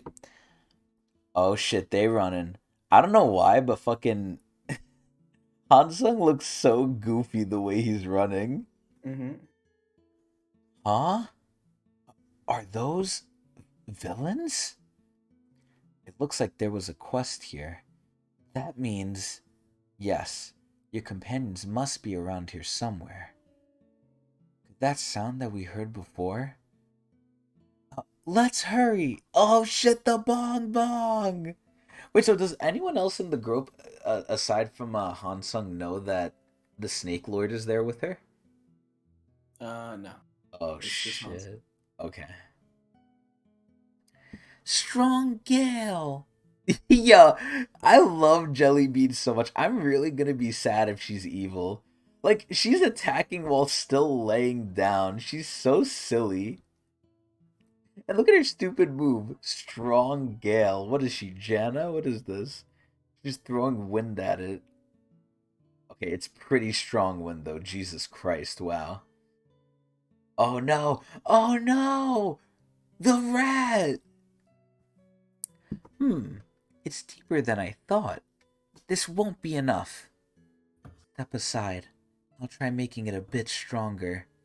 Ah, okay. Dude, Jellybean is low-key scary. Like, when she, like, wakes up and wants to do things, like, she's very effective. She's a Mm-hmm. schemer. Yeah. I'm very sad because Jellybean was always, like, the cute little mascot who's just there sleeping, floating all cute. And now she's over here doing, like, crazy-ass shit. Like, she's even stronger than Barrow Barrow, I feel like. Like, look at her Mm-hmm. face here. It looks like she's killed someone. For some reason, I feel more motivated since I got here. Hi, Gail. This part is my job. Oh, shit. See, now I'm questioning. She's saying it's her job, but did someone give her the job? Did someone tell her to do this? Oh, God. What if she's like an inside rat for Rachel? That would be Excuse me. crazy. That would make me extremely upsetty, and it would definitely affect the tier list rankings. Mm-hmm. Anyway, Candy and Sleepyhead. What are they doing? Huh? Is that Big Breeder? Oh shit. What? Big Breeder? Really? Yes, I've met him before. It looks like he's in the middle of a grand quest. Then we should stop him right now. I'll be right back. No! Don't! Even if you charge over there right now, there's no way for you to beat the Big Breeder. Right now, the wisest thing would be to disrupt. Wait. Oh, to disrupt the quest without getting caught by the Big Breeder. If you delay their grand quest as much as possible, but we beat our quest first without the Big Breeder noticing, it would solve everything. Ah. Fucking. You think Jinsung is like rubbing off on him? Because Jinsung's obviously a Ha, and you know the way Ha's solve things. Oh, there's a problem? Punch it. You think like Maybe. You think like that's why Bomb just was like, all right, let me go deal with this. It's definitely a theory, yeah. Oh yeah, I love that Jinsung's rubbing off on him. These two suit each other better than I expected. Then, what should we do? For now, let's split into teams. Bomb and I will beat the quest while Dorsey and Kuhn disrupt them. Bomb, your gauge is still full, so you'll be able to proceed with the grand quest. How about I go with Bomb and you go with Dorsey to disrupt them? Oh yeah, yo, Kuhn's loving on Bomb again. Oh yeah. What are you being picky for? Are you a little kid? I'm not being picky. I just don't want to go with her. What about me? Yo, Rack feels left out. Look how sad he looks. That is really sad, dude. I don't get along with that stubborn princess at all. I don't think I'll get along with her very well either. Yo, they're more alike than we thought, yo. Holy shit. Yo, I love this. Holy fuck. Dude, this is so sad. If Hansung wasn't like a fucking ranker, like he probably would have been great friends with them if this is how he's like when he was Yeah, he younger. could have been part of the crew. He's just Like, a different generation. yeah, and he got corrupted. Oh no. Oh god. You should be trying to rise to my level, you losers. I guess I was wrong. Those three really don't get along well. I was about to say, like, remember how I said, like, Endorse's kind of taking, like, a back step to, like, this whole arc? Where, like, Hmm. she's just there. Like, she's not even reacting, she's just there. This is a very Endorsey thing to do. I like Yeah. this. Also, they could be getting a mean view right now if they, like, look quick enough. My god. I'm going to beat the quest with Bomb. Got it? Yo, look, Bomb is like, oh shit. Yes. Oh, they have to bow to her. I have a question. So, Hmm. no funny shit, right? If Hansung Yu was actually trying here in like a straight one-on-one with Dorsey, do you think he could win? I think he'd have a good chance for sure. I don't know if he'd win though, Okay, because this so is Data Hansung. yeah. This is the current. Okay, so he'd have a nice shot, but it's not completely like one-sided. Yeah. Okay, cool. Hey, big-eyed turtle, why are you leaving me out of this too? You can't ignore your leader just because I was gone for a bit. Don't call me big-eyed turtle, or I'll turn you into a bag. Dude, I love it. Like, Rack is the type of guy who, like, even if you're stronger than him, he will still, like, just yell at you, be like, I'm your leader. You listen to me. Yeah. Like, do you think Rack could win versus Dorsey? No, right? No. No. No. Yo, Rack is hilarious. You know what's so funny? When I first saw Rack, I thought he was like a lot more serious, but he's just stupid. Hmm. You know, it's so sad because in the little trio of Rack, Kun, and Bomb, like obviously Bomb's number one, Rack's number two, but like, or not Rack's number two, Kun's number two. Rack is number three, but it's like a far gap where he's mostly here just for like comedic entertainment. I feel like he's like what Boro has become, except not even as bad. He's still better than Boro because he still has good moments. Like Boro just became the complete joke of everything, but excuse me. This is where like Rack is like somewhat just there for like comedic purposes. He's not too serious, which is sad too because I like Rack. I want Rack to be cooler. You just stay back and guard us from a distance. You're a spear bearer. Don't you dare pop out and get your butt kicked again like usual. I'll kill you. Ugh, she's terrifying. Sure. Damn, she even got Rack to heal. Kun and Hansung Yu. Quest Disruption Team. Damn, so they really got put on the same team because they were complaining. Yeah. Hmm. What are you doing? I have a rough idea of what type of quest this is. No, look at the rat. It's trying to hide. You think this thing is just trying to fight for its life? Like, what if these rats are here and they don't want to get killed, but we hunt them, and then this one climbed up the tower to try and, like, live. And now, Hmm. look, the big breeder's literally giving away the secret to how to kill it. Yeah. And then he resets it every time new people come in. Oh my god. I think they have to defeat the villain inside there. They must be trying to dig out the ground under it because they can't destroy or approach the pillar itself. What if we reinforce the ground with Shinsu so that they can't dig it out anymore? That's impossible. The big breeder would notice. Dude, see, I love this. I love this part. They're Hmm. brainstorming and they're two extremely smart people. I love when Yeah. smart people work together. I think it's so cool. Yep. Bouncing ideas off each other. Yup. What if we secretly contact our companions? Of course, we would get caught. Hmm. Huh? Look. Doesn't the top part look like it could be removed if we turn it? Bauman and Dorsey, Grand Quest Team. This should be a good spot. Yeah. Come out! Grand Quest! Wait, so I'm confused. Is this the real Grand Quest or the fake one that the The big real one. breeder? This is the real Oh, the one. yeah. Okay. So how do you know the difference between the real one and the fake one? You don't, Oh shit. unless you know. Huh. Huh? What's this? It sure looks bizarre. There's not much time, so let's hurry up and beat it. I mean, listen, if it's fucking Coon, or sorry, not Coon. If it's fucking Bauman and Dorsey, they're gonna beat the living daylights out of this, like, Hmm. stupid Spawn armadillo. camp him. Yeah, like, I remember, I think you said this before. Didn't you say, like, it's not even about the tests anymore? The tests aren't even hard. It's all the bullshit they have to deal with on top of it now. Hmm. Yeah. Like, if no one was fucking with them, like, if fucking Karaka wasn't here, White wasn't here, no one was, like, sabotaging them, Bomb is like at a point now where like I feel like the tests are just like there and he just passes them easily. Yeah, he could probably become a ranker within like, if he just did his thing and kept climbing like Yeah, do your all thing, normal. 21, do your thing. Exactly. All right, so they're summoning the big armadillo. It looks very menacing, almost like a little bit of a cockroach, but very menacing. Mm-hmm. It's angry too. Every animal they summon is angry, besides the mother long-tailed tit.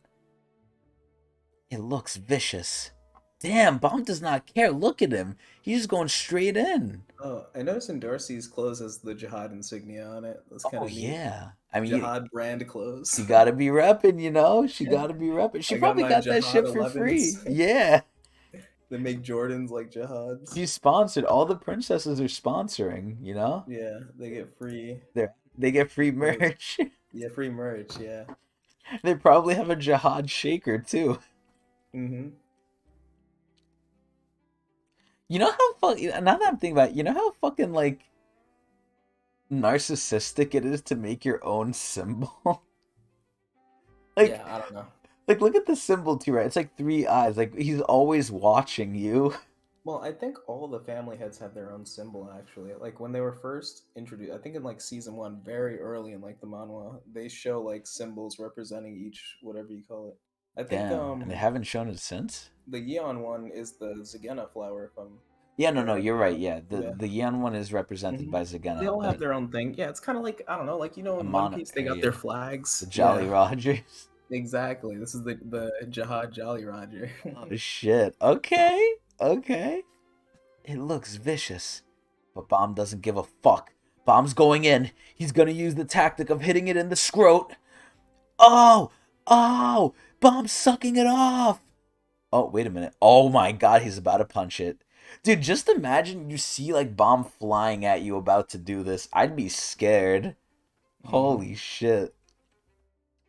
Huh? Yeah. Oh. Oh, I thought it actually clubbed him. No, he fucking loved this comes like, saving the day again. Oh shit. Here's the bangs. And it was also confirmed by Azul, shout out to Azul, from the YouTube that I think the maximum bombs we've seen from Bomb, I forgot what number it was, but it was either 8 or 9. Whatever number we said before, Wow, that is the max we've seen from him so that is a far. lot. Yo, he needs to make more. We need to have the blue rain. We need to have the divine drip rain. All right, he's about to hit it in the back. He's about to give it back shots. Oh, and of course we're changing. Lovely. The hidden stage. Sachi's team. That's a massive ice cream cone. Hey, what are we supposed to do now? Should we beat the quest like in the town before? Wait, what the fuck? Dragon! Dragon! Is that a chicken? Looks like it. Huh? Dude, and of course, look who's gonna deal with it. Boro.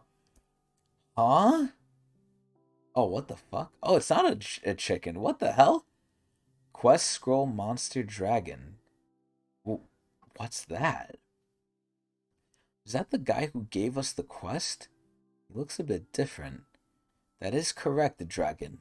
Please choose the quest that you want, dragon. Hold on. There's something we need to do before starting the quest. Huh? Could you lift me up onto the gigantic cone? Of course. Oh shit, the Minecraft torch! Which I have a question. So, what is Sachi's inherent power? Because isn't this First of all, is this an ignition weapon? I don't think so. Okay, is it just a weapon?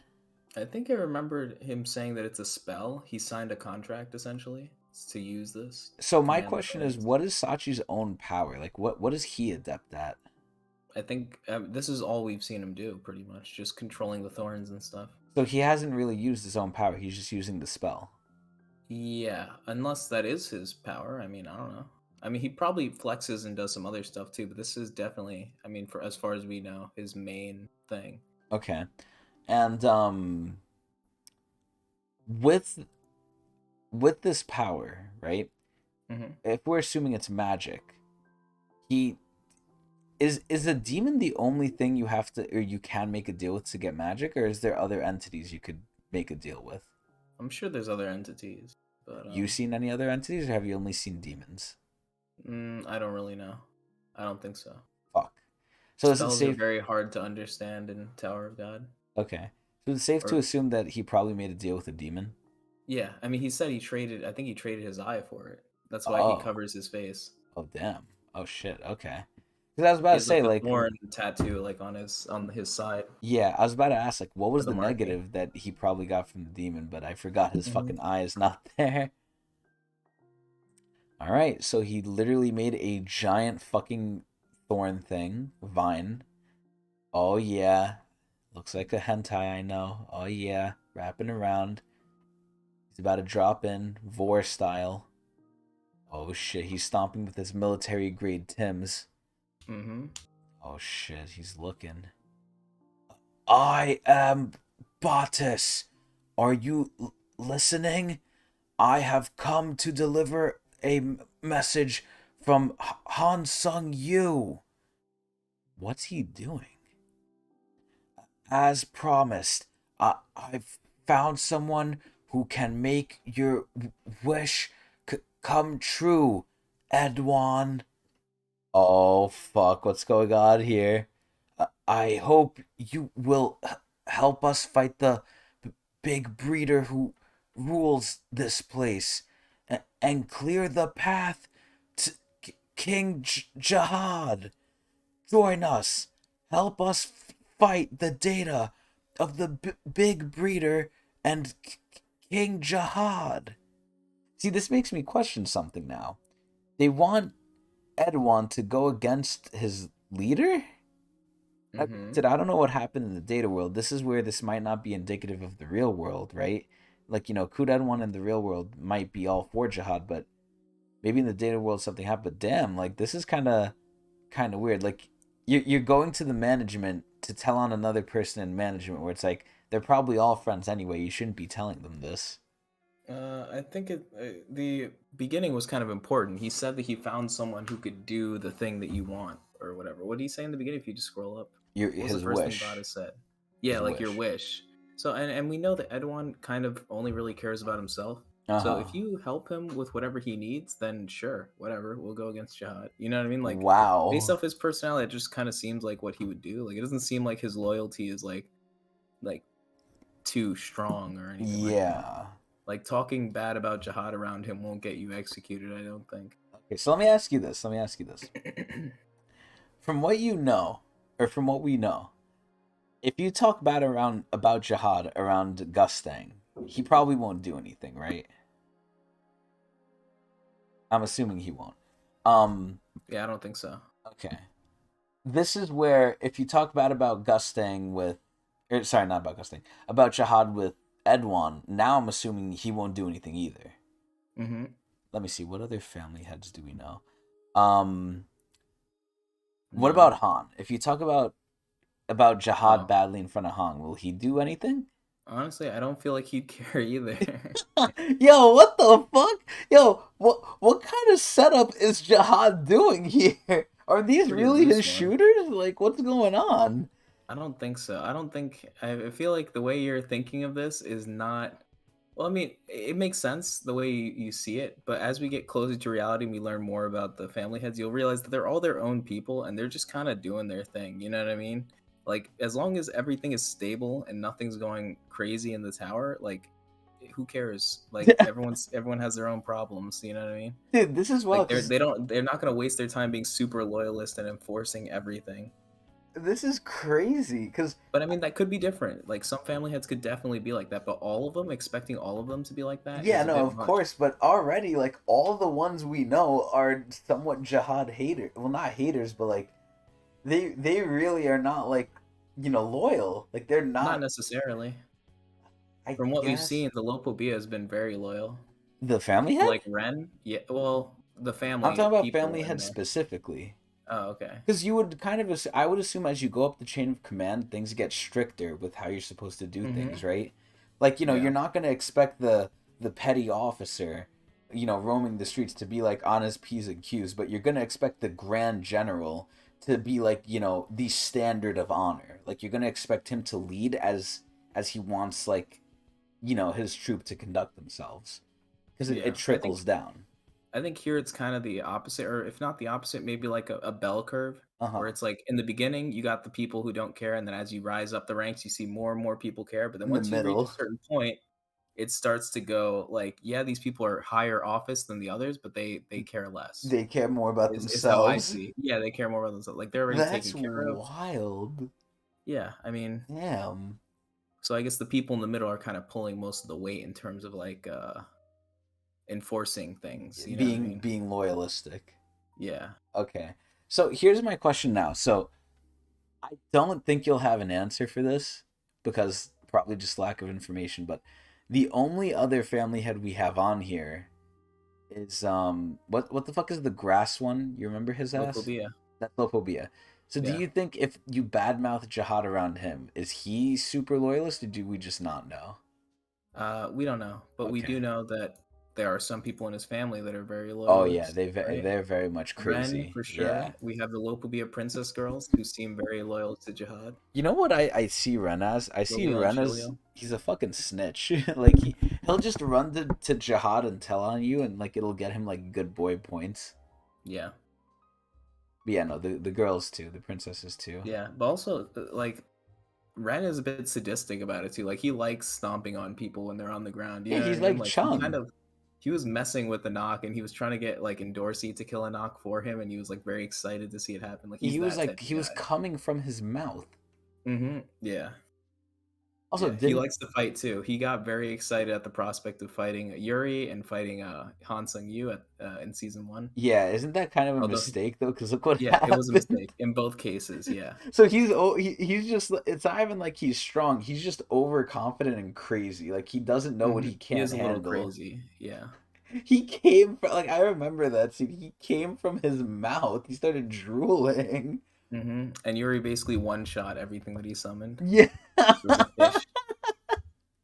I mean, honestly, like knowing what she does against Karaka and stuff, I'm still honestly shocked that Karaka did not get one shot. That Karaka put as much of a fight as he did, Yeah, especially being a Karaka's scout. he's usually on the defensive in terms of the fight against Yuri. But they're kind of like enemies. Like whenever Karaka's around, usually Yuri is around to balance the scales. You know what I mean? Yeah, but I'm surprised Because that that's Karaka a by himself, balancing thing. Like, yeah, because Bomb and them can't fight no, Karaka no, on him. It'd just be a wipe. I know that. I know, Yeah. Karako just like shuck them. But I'm hmm more shocked that Yuri isn't just completely like dominating this guy because Yuri's a powerhouse. Yeah, it's true. Like she literally punches and nukes you, and the fact that she did like whatever the fuck it was, the giant pedal storm that covered the entire hmm floor. Like no wonder she one shot anything Ren shot at her. Like that thing is nothing. But I'm Yeah. still shocked. Like Karaka did not just get dogged. That is the power of a ranker when they're not holding back to try to Like, help the regulars. yeah, like that shit Like was Yuri compresses her wild. strength a lot when she's around She has to be the others. careful, yeah. Because a lot of her moves have AoE.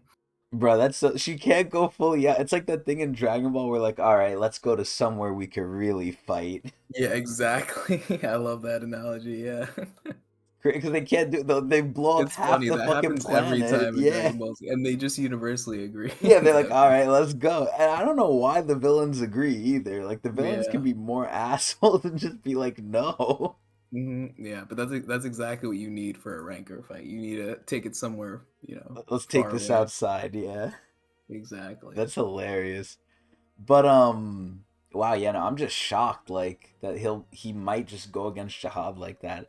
But again, now that knowing again he's Dionysus, even Dionysus goes against the gods too. Because do you know the story of Dionysus? Do you understand the inspiration he's pulling from or I've no? heard it before, but it's been a long time since I've brushed up on history. So I'll give you a quick synopsis of it. So Dionysus is a demigod, right? So there's two versions of demigods in Greek lore, pretty much. There's like the demigods that we know of, or that is the common one of like, oh, if you're a demi, you're not full god. You're powerful.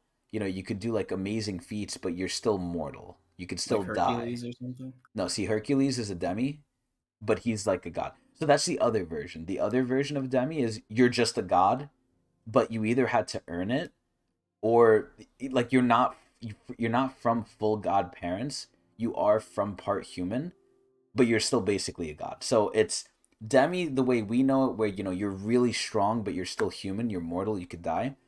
Versus Mhm. your demi, which just means you have a human parent, but you're still pretty much just full god. Like there's no difference Oh, essentially. I see. So there's two demigods in Greek lore. Those Okay. are the two. Dionysus is the latter. He's a demi. He has a human mother, I believe, but he really like is full god. Like he can't die. He has the full blessings, full powers of any god. It's just he's part human. In the thing, because he's part human, typically the gods don't. Some gods do in Greek lore. They do mess around with the humans in a good way. Most of the time, it's not good. But Dionysus is basically like a man of the people because he was raised as a human. He was raised in like society for a bit. He is a god. He knows he's a god too. Like he's definitely godlike. But because he was raised as a human, he likes people a lot. So he's very like I don't want to say rebellious, but if there's gods picking on humans, he's probably going to be the last one to do so. Like you would not expect him to do it. He'd be the one hanging out with them when all the other gods are having a party in Olympus. They'd be like, "Wait, Dionysus, why are you not with us? Why are you with them? They're losers." And Dionysus would be like, "Nah, I like them. They're cool." Mm. So Dionysus is a little bit of a rebel. He definitely likes humans a lot more than the other gods. So Okay. I could sort of see it now. Wait, that makes sense because Edwan's the one talking to the regulars, right? Whereas the other family heads are like, "Oh, why are you talking to these bugs?" Right? Like how Pobedao himself said it. Wait, what do you mean, Edwan? Edwan, since he's Dionysus, he's cool with the humans. The humans in this analogy would be the regulars, Yeah, but he's right? not talking with them Well, he's yet. he's open to the idea of like working with them, I thought that right? was more because well yeah working with them, but I thought that's because they're the ones who can get him what he wants, right? True, true, But yeah. at the end of the day, Right. regular ranker, no matter what is, if they can get you what you want, you're gonna listen. Yeah, maybe it's a stretch then. All right. But I can see maybe like he's going for that. We have to see more though. Mm-hmm. Let's see. Because we don't remember this is still like Data Edwan. This is still when he was young. Who knows how True. he'd react to people now? Like maybe now he shares Yeah. the same thing as Pobedao, where he's like, or not Pobedao, sorry, Gustang, where Yeah, he's there's like, Pobedao. yeah, but Pobedao was like, oh, I'm talking about the family. Like, no, I'm talking about the Oh, family okay, I head. see. Yeah, yeah. Maybe he shares the same view as Gusting, where it's like, oh, I don't even want to interact with you. You're nothing. You're beneath me. We don't know. But regardless, let's keep looking. So he's screaming in the hole, Lord Kun Edwan. Oh, fuck. Who's that? So that's what he's saying. What should we do, father? Ugh, that arrogant fool. Does he really intend to keep his promise? Dude, I love it. And you know what's crazy? The grapes are Dionysus's like calling symbol. Mm. Like it's crazy. You know the other thing for Dionysus. You know who he is, right? Yes, sir. Who? Wait, what do you mean? You know who else Dionysus is known as, right? Oh, the other name? Yeah. Like the planet name? No, not the planet name. Oh, I I don't don't know think he that. has a planet. It's Bacchus. Oh, I don't know that. Oh well, it's the Roman version. It's the god of wine. Oh, Yeah. So his like calling card. If you see Dionysus, he's almost always drawn with grapes and a glass of wine because he's always getting drunk. cool. Just like Edwan. Does he really intend to keep his promise? Oh, damn, he's spitting the seeds out.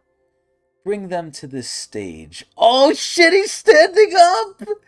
Is that Oh, fire? What is that? It looks like the time to fight is approaching. No way. No way, yo. to the Colosseum. Oh, shit.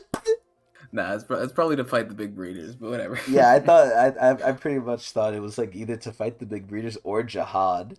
Dude, look at Yeah. this guy. He has like such a big like throne, right? Like I'm assuming this is his like chair, and it's on fire Hmm. because he likes to show off, right? This is very accurate to Dionysus, by the way. Like Dionysus likes to show off too.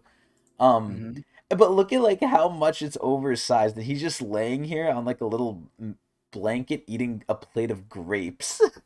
Yeah. Is I, Edwan growing to be the best family head right now? I mean, listen, definitely the most rambunctious. It's the same reason why I like White. I like White because yeah, he might be evil as fuck, but he's rambunctious and he has personality. He has flair. This is where Edwan. Oh man, I'm so interested. Yo, fuck. This is good. Anyway, wait. Let me make sure I was done with the other chapter before we go to the blog post. Hmm. Whee! There we go. Yeah, yeah. Okay, I was done. Cool. Um. All right, to the blog post. Hiya! Hmm. No, there's no picture. No image. I'm scared now. I'm scared. All right, here we go. Oh God. Hi, this is SIU. Due to my family issue, it is difficult for me to write a long blog post. For those of you who are waiting, I am so sorry. No. Oh, it is very short. I just scrolled and I already see the end. Wow. Uh, this chapter featured the story of Team Bomb and Edwan. It looks like this world's Edwan could have a confrontation with Jihad. Yes.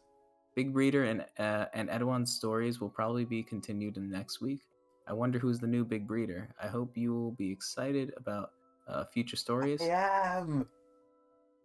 Oh, also, my dear grandmother, who always protected and helped me, I hope you rest in peace. I love you. No, that's so It is really sad. sad. I hope he Uh, takes a break, man. I hope they give him like a break for this. yeah, I mean, it seems like he can take breaks. It's just, I don't He know doesn't at what want to. cost. Yeah, Like even if because he like the does, fact that he it's gonna doesn't want to, come. and also, I Yeah. don't know, like if Webtoon hollers at him, but yeah. Because they seem to holler about him about making like the preview chapters, like the chapters that you have to pay for to see extra ahead of To time. see You know what I early, mean? yeah. What the fuck? And he Yeah, the changes early them access anyway type stuff, too. which is I think where how Webtoon makes most of their money because you can see everything for free. I think for the most part, but then you pay to see the extra chapters. So it's like Like, OnlyFans. is that how OnlyFans work? I've never been. No, I mean it's like you know, like you have your Instagram, right, where you see like, oh, me at Oh, the I beach. see. But if you want to see the Yeah, real yeah, deal, yeah. go to my OnlyFans. Well, I guess it's not really the real deal See because it in this case, early. it's just See it like it's early. gonna Yeah. come out anyways. Yeah, Yeah, but he ends up that'd changing be some like saying I stuff post too. everything on OnlyFans on Twitter 2 weeks later. Yeah, but it's censored. Okay, yeah, yeah. No, but this is where he ends up changing it sometimes too, doesn't he though? Because he He says like, does. oh, He I does tweak changed it, this from the which preview. makes it seem like why would you even buy those? I mean, unless you're crazy, right? Because you're probably gonna have to reread it anyways to see if he changed anything. Yeah, You but know it's what I probably mean? not big stuff. But this is where like he does Yeah. change stuff. But I mean, I understand full well people paying to see it early. Because remember when we were kids, if you Yeah. pre-ordered games and stuff, you'd get them like early sometimes. Mm-hmm. And you know that's just pre-ordering. I'm pretty sure a lot of us would have paid extra to get it like a week early or something. Yeah. As a PS4 gamer, PS3 gamer, I remember being very upset that like the Xbox people got the DLC For a first. month, yeah, Yeah. yeah. That was just a month, so yeah. Like imagine getting like a whole month's worth of chapters. Early before everyone else, Yep. and you know immediately. But the thing is that once you get that, it becomes the new normal. You know what I mean? Yeah. Because like once you read those, then it's like, well, every week you get a new chapter, just like the rest of us. It's just you're ahead now, Yeah. 1,000 chapters every week. Yeah, it's an interesting sort of thing. But also, I kind of wish the webtoon had like a way, like a Patreon sort of function where you could just donate to the person directly. I don't think they have that You know, I would probably to believe like too. support them. Yeah, I'd probably believe that Webtoon doesn't even allow them to even like post anything like that.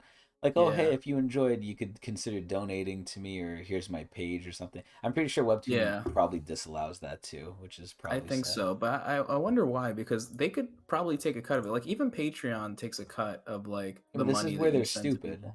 They're stupid and they don't think that way. Yeah. There's a Okay. lot of things that make sense that would benefit both them and the creator, just don't end up happening because they don't think of it like that. It's the same. Yeah. It's the same argument with free to play games. Free to play games, right? At the base level, you have to convince people who don't understand this stuff. Hey, instead of making people pay for your product, give it away for free and then sell stuff optionally. And they're like, wait, why would we do optionally? Then they just won't buy anything when we have to, get a guaranteed like front entry cost anyway. Yeah. But It's very short sighted. yeah, but look at the reality. The free to play games Mm-hmm. with cosmetics, look at Fortnite. Fortnite Yeah. literally makes at least $4.8 billion a year and they're a Yeah. free game. And the It makes stuff you so much buy, sense. don't have to buy. If you want to play a paid game, you have to buy the paid game. You have to, pay to buy the play or to fuck. You have to pay to buy and play the game, right? Like you Mm-hmm. have to do that, and these games are not grossing anywhere near Fortnite, a game that's free and you don't have to pay at all. Yep. It's like, There's a lot of reasons for it. We could dive yeah, into the economics of this. Like, I have a lot to say on this topic. Actually, you might even be able to make like a whole video on this topic. I think just maybe talking about it. if we But explore it far enough, yeah. yeah, because I was just thinking like, think about how much more you reach people when you have like a free to play game. Like, Yeah, let's say so you the make a game casting the net paid, theory. you get 1,000 people. Exactly. Yeah. If you make it free to play, well, now you have like 1 million people trying it out, Oh or yeah, maybe 1 million's too big, but it's like the number is going to be significantly enough higher to than matter, enough to matter too. exactly to the point And where like even if not everyone buys your microtransaction, you just keep pumping things out. Like the fish are gonna take. this is where I actually think there's two things here. So Hmm. before we get into this, though, before I get into the two things, let me ask you this: Hmm. do you want to keep going? I think we're good. I think we're Okay, good. cool. All right, so for all the fans out there who only like Tower God and not our rambling, we're ending it here. So this is after credits scene. So the two things I want to mention, right, is I Hmm. actually used to think that too, but I still think that view is a little bit nearsighted with just pump stuff out. I think you can't just pump stuff out. I know some games that do that and they end up dying pretty quickly. I actually Yeah. think the quality has to be good. But this is where, believe it or not, I don't know if this statistic is true for everything, for every game, but I know for the Hmm. gotchas this is pretty much true. And I believe I'm gonna try and use Fortnite again, but I don't know the full information with Fortnite. I'm not familiar. Hmm. But I know for the gotchas at least, that game is pretty much funded. I mean, yeah, it makes a lot of money, but a lot of that money comes from the whales. And ironically enough, this is what League is doing now too. League released the Oh, the Jin $200 skin. chromas. Yeah, the Jin skin. The Jin Uh-huh. skin was ass, by the way, but they got enough data to be like, yeah, we know you guys hate it, but we're still doing it. And they made an Echo one, and the Echo one's a lot better than the Jin one because the Jin one was garbage. But they said they're basically going to keep doing the $200 skins because at the end of the day, whales, and again, this is where logically speaking, or at a nearsighted level, you wouldn't think of it at first, right? Oh, how could such a small subset of the population player base support the game? But they end out beating the fuck out of like regular players. There's people out there who have spent 500,000 on Genshin, Adrian. Hmm. And that's one person. So if you just have two giga whales, right? Because that's what I'll call them. Two giga whales can basically equal 1 million for your game, and that's two people. And there's millions of fans. And again, not all the millions are going to be giga whales, but the small subset of the population that whales, they fucking provide. But Mm. to whale, Free you games are more expensive than paid. yeah, exactly. Well, they could be. They definitely could Yeah. be.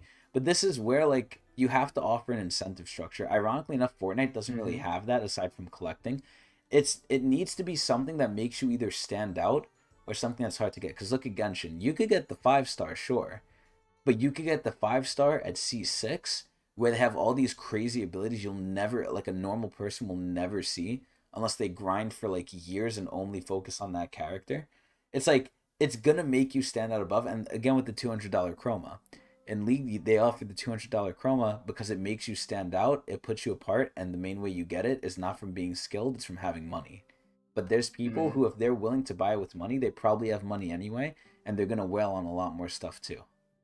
So it's just crazy to me. I'm curious because this is where, going back to the webtoon thing, I don't think there's any like higher tier of thing, because I think even with not I'm not too sure about OnlyFans, but I know with Patreon there's like levels, right? There's levels of support you could do. mm-hmm. This is where I'm pretty sure like the higher levels probably make them a lot more than the lower levels, and even though they're less, I'm curious to like, I mean, I obviously don't know the statistics and I don't know if I could get them, but I'm curious to see if that actually ends out beating the support they get from the regular people. Like if the Yeah. regular first subscription is $5, or the tier level, right? The support level is $5, but the max one is 40 or 50, right? At that point, 10 people, if it's 50, 10 regular people will equal one super supporter. So if you have 5 super supporters, that's better than like 49 people, like regular Mm-hmm. people, which is crazy. Yeah. As you said, it's all about standing out, right? Like even in terms of like those type of supports, where like the only thing you're doing is really just supporting the person directly. Sometimes Like they people offer will reward opt to pay more structures though. money. Oh yeah, that is true. That is true. Yeah, like, Yeah. oh, if you buy this tier, I'll send you a personalized thing, or you'll have my you can Yeah. message me directly or some shit. Well, I guess that's more of the standing out portion of it, not Yeah. just paying the thing, but also like redeeming those rewards that not Oh that yeah. many people will do. I think Yeah. that's the biggest one that attracts people. Mm-hmm. That's the biggest thing Yeah. that hooks whales in. But yeah, Yep. it's Yeah, I was gonna crazy. say another thing is like about like retention in the games too. Like people want to play games that everyone else is playing, right? So like if you keep your game good The is like snowball, another important thing about it. Yeah, like Genshin's, they're it's getting still their hot. updates, so it's like Yep. people still play it whether you're a whale or you're not. And that in sense, like I feel like whales wouldn't be whales in a game that no one plays. Like if they were the only ones playing Genshin, like Well, I there'd don't be a lot know, less whales, I think. there'd be a lot less. Yeah. There'd still I'm be sure there'd whales. still be diehards, but So you wouldn't get as many. this is actually something I questioned, right? So Because what's the point in throwing a lot of money in a game that no one talks yeah, you about want nor to show cares it about? off too. Yeah. The main Exactly. thing that these whales do is not, they don't have it for their own personal enjoyment. I mean, obviously they get personal enjoyment from it. But the Hmm. biggest thing is they want you to see that they're better than you. Yeah, like hopping into the Genshin multiplayer and you have like the C whatever C6, character just yeah. smoking the whole raid while you're just standing Yeah, and there. it's Oh. noticeable. Like it's not normal what those characters do. Like I Hmm. was with a C6 character one time. I got matched with them, and she like one shot the boss, and I was like, "Wait, what just happened?" Like I didn't even. I blinked, and I'm like, "Wait, what?" Like they're dead. Hmm. I thought something glitched out. Or something. I'm like, "Oh wait, I know what's happening here." I looked at their profile. They have not only that character C6, their whole showcase, which concludes of like at least 10 characters, all C6, all 5-star. I'm like, yeah, this guy's a giga whale. Mm. Rare too. Like it's rare to find those. I haven't found them. I only found that. I've How only much would found them that twice. cost? Getting 10 5 stars C6. Well, each 5-star getting C6, I would say on average, could be anywhere. If you get decently lucky, decently to kind of unlucky, would probably be anywhere from 1,000 to 2,000. So multiply that by 10. That's like 10K Wow. at least. I would say. If you get really unlucky, like it could be rough. Where do these people get their money from? I They're don't crazy. I don't understand. know. They're either rich ass fucks or they take loans and stuff. So much Because disposable income. yeah, sometimes you hear the stories about these people and they're like, "Oh, I went 50K in debt from a gotcha game." It's like, Yeah. damn. I was about to say, I don't think these people are like are all rich. You Some know of what I them mean? I just are. think they're Some of them are. yeah, definitely. But I think a lot of them are just this is the only thing they want to spend their money It's on. an Like they'll illness too. Like they yeah, do it too much. They can't control themselves. they'd rather spend on this than you know do Living. something better for them. Yeah, or Well, go not on even just vacation or doing something. something better. It's just like they're using money they don't even have because they're going into debt. Right, I right. always hear like an occasional like news piece of, oh, this guy is 50,000 in debt. Oh, well, why is he in debt? Did he go to college? Can he not pay back his student loans? Oh no, he's 50K below the line of like neutral because he took out loans to buy rolls for a gotcha No game. way people are taking loans to buy Yeah. rolls. That's Yeah. crazy. They are. That is insane. Opening a credit card to buy rolls, but then never paying off the credit. Dude, the credit cards are like 20% Yeah, I mean at that's like where like interest. That either would they don't care, their plan is maybe to just forget about it, hope the agency doesn't they come after forget. them. Just it's like, oh man, how much It's interest like did you owe us again? Let's just erase it. I'm pretty sure they're probably thinking like, oh, if I just open this card, use it for like $10,000 of like rolls, and then just never use it again and don't talk to them, maybe like they won't ask questions or something, or like they'll I leave don't me know. alone. Yeah, I really don't know what goes through the minds of those people that are like, especially the ones that are like in debt, as we were just mentioning. Like we were already talking, it's crazy to be a whale just to begin with, right? Yeah, Spending 10K on a single game that, like, for all you know, that game could die like out of nowhere, one and day then it all your will. stuff. Yeah, one day it definitely will, but yeah. But like tomorrow, it could just be like irrelevant. Maybe they do some stupid update, Oh it gets yeah. hacked, they go bankrupt, whatever. I don't know. You never know. But Yeah, the biggest thing that I always question, and I was gonna bring this to Star Rail as well, because I'm actually finding something interesting with Star Rail here. But and again, for that one we actually do have statistics, but I don't know them recently. But and those matter. But essentially, with with Genshin, right? With the whaling. Oh wait, fuck. What were we just talking about? What's the thing we just said? like poor people Poor people taking out whaling. loans to pay their Genshin stuff. Yes. Fuck, I forgot where I was going with that. But anyway, with the Star Rail thing, right? Mm-hmm. This is where, like you said, like a game has to be popular. People have to see it Mm-hmm. for them to whale. Yeah. This is where. Oh yeah, I remember. The first thing I question is when you do it in Genshin, right? It's not like you're doing it to beat the game necessarily. At that point, you're C6ing because you're making the game trivial. It's not even a game anymore. It's like you press the one button and everything's dead. And like at that point, is it even a game anymore? You're not even playing anything. You're just killing. It's like Yeah. press it, it dies. That's it. It's like it's not. It really is just for showing off and having the power fantasy of. And I'm pretty sure there are some people out there who they don't care if other people know if they have C6, right? They just want Mm-hmm. to get the enjoyment from nuking something, but I feel like that's a small majority of this It's an already small outlier. majority. Yeah. I Yeah. think the majority of the whales wanted to show off because in Genshin, the game isn't necessarily hard. If you have C0 everything, if you just play the game and, don't even get a 5 star, you can clear everything with 4 stars. The game is not hard like that. There's Mm-hmm. definitely limit testing you can do. There's some stuff that's challenging that requires a lot of planning and effort. And the better characters you have, the less effort and planning you need. But after like a C2 or something, you're really like kind of trivializing the game. C6 literally makes it like you're just playing God. So it's like why? It goes more into the social aspect of it. But the other thing is, Hoyo not only has Genshin, which is a gacha, obviously, and their first gacha impact third I'm not going to include in here because that one was its own entity. So you have Genshin, and then you have the newest thing that came out, Star Rail. A lot of people said Star Rail is new, so it's going to kill Genshin. Genshin's done. They're not going to focus on it anymore. Little do they know, Genshin and Star Rail have their own separate teams. But this is where I thought, because it's newer, because it has a lot more quality than Genshin does, just from the nature of it coming out recently, Honkai Star Rail, compared to Genshin, is hands down a better made game. It has better systems, better support, better everything almost. Some places it's a little like fresher. Maybe they'll add it in later, where Genshin's slightly ahead of them. But in a majority of ways, Star Rail is better than Genshin, just I would say objectively with a lot of systems and stuff. Mm-hmm. And this is where when Star Rail is like not having a new thing come out immediately, Star Rail has like 800 viewers. Whereas Genshin on like a casual day probably has like a couple thousand. At its peak it has, tens of thousands, sure. And when Star Rail stuff comes out, it has like maybe 10K, maybe 12. But this is where even though it's new, it really like died off. Like a lot of the time when I go on it, it just has 800 people streaming it, which when you compare it to Genshin again, at Genshin's low point, it has a couple thousand at least. It's like, Mm-hmm. damn, this was supposed to be the Genshin killer, and you could definitely whale in this game. Me and you know one already. But Mm-hmm. it's like how the fuck did this game die off? It's newer and it's better. But That's where Yeah. it goes into a lot of different stuff of, what is the game has to play? Is there a lot there? Because it's still in its infancy. Genshin has been out for like 3+ years at this point, so there's a lot to do in it.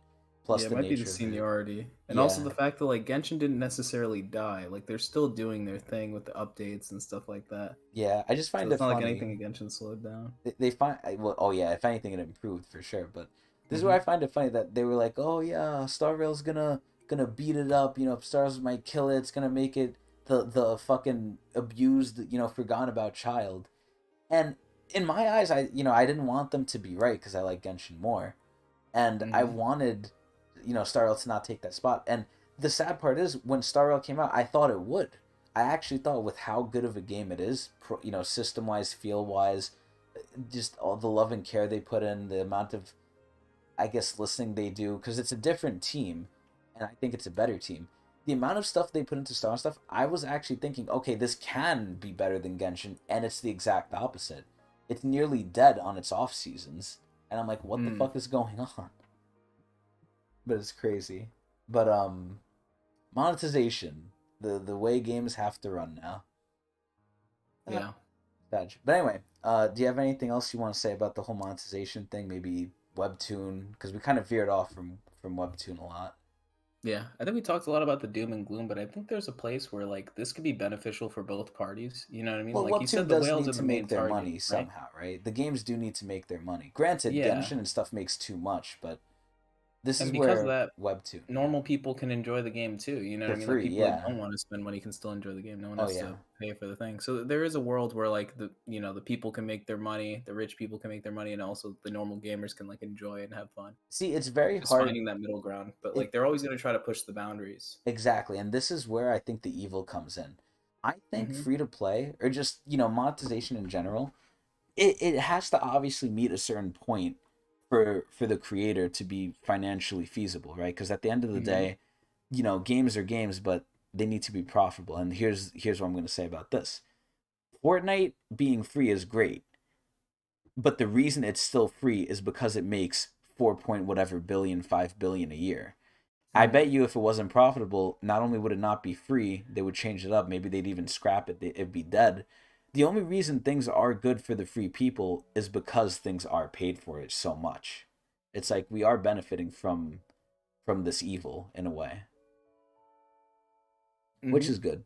But this is where, just to kind of stroke Fortnite a little bit more, this is where the developers for Fortnite, they didn't just take the money and pocket it and run away. They reinvested it back into the game because I would say Fortnite has one of the best long term views. Because remember how we said like things are a lot short sighted?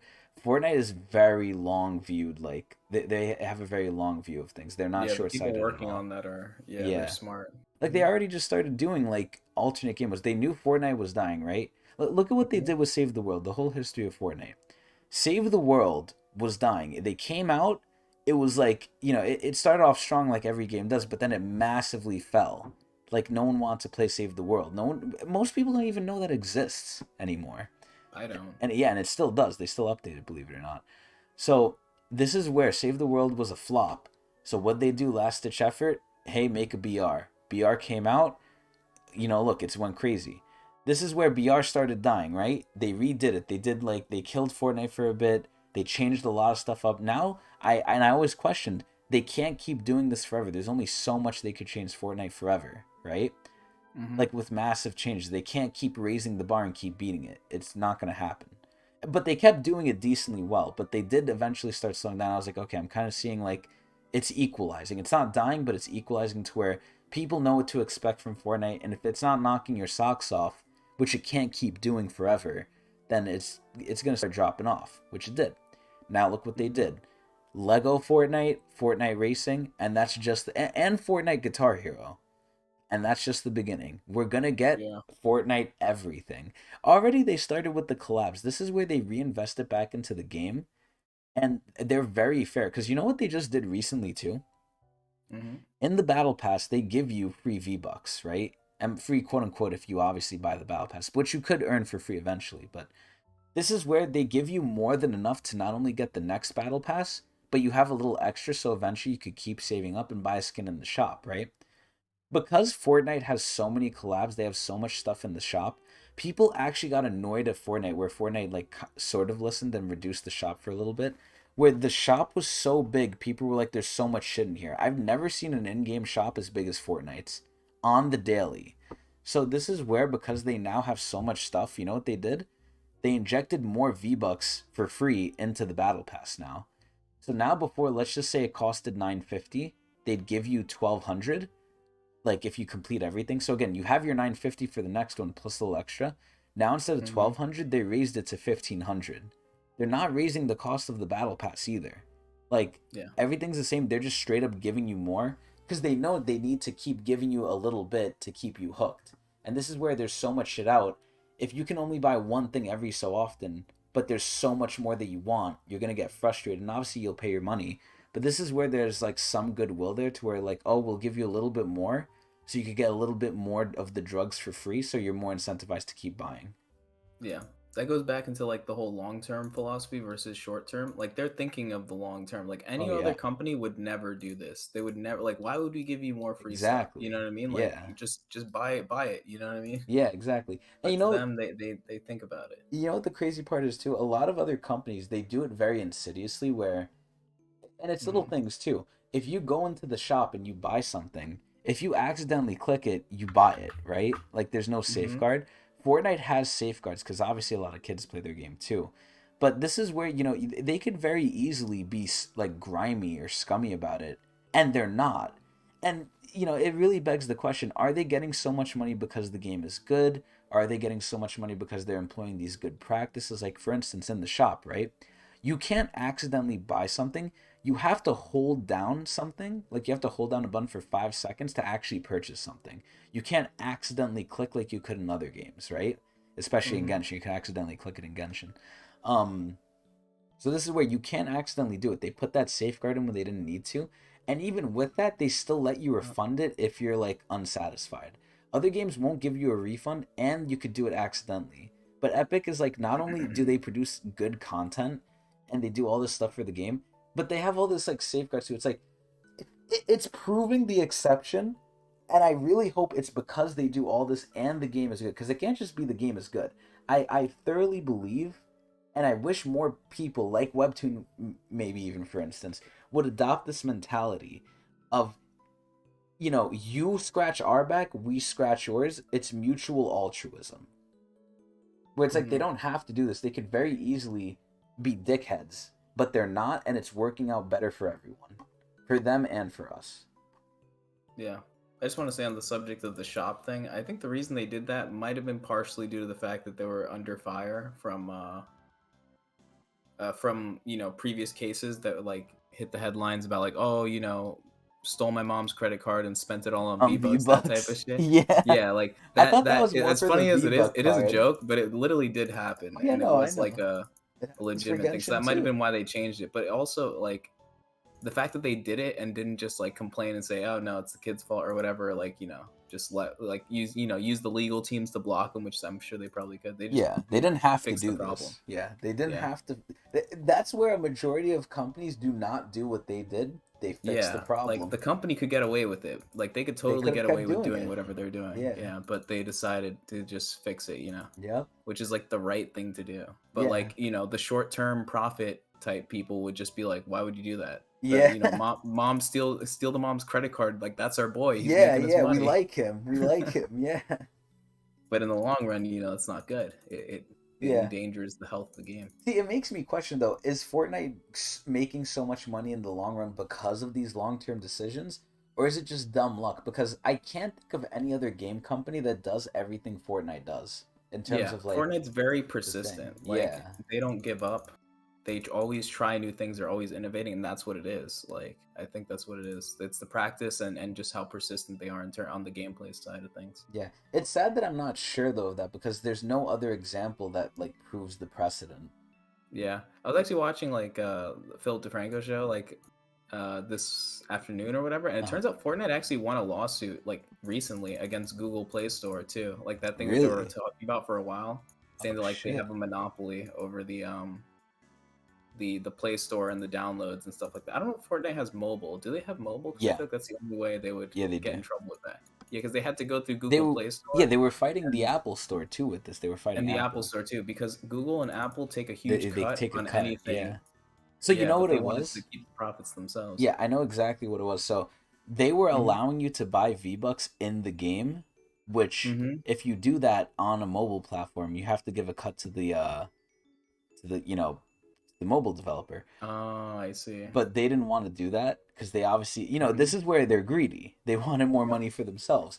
And Well, I of mean, course, it's not greed. It's like, well, it well, is greed, but it's it is also greed. like these Because you people are agreed taking to it these because they're greed. rules. It's greed versus Yeah, greed, exactly. I kind was of. about to say that. It's greed on Yeah. Epic's part, but they're also fighting the greed of the company because this is where they did go into it saying, like, if we allow your app on our store, you agree to these conditions where if they buy something, you give us like 15% of the commission, right? Mm-hmm. And Epic did agree to it, and then they just went in, they agreed, and then they changed it. They're like, okay, now you could just buy directly from us, no middleman. Mm-hmm. And then the Yep. Apple And Store is that's like, what wait, but prompted we it. let you on here under this condition. What the fuck?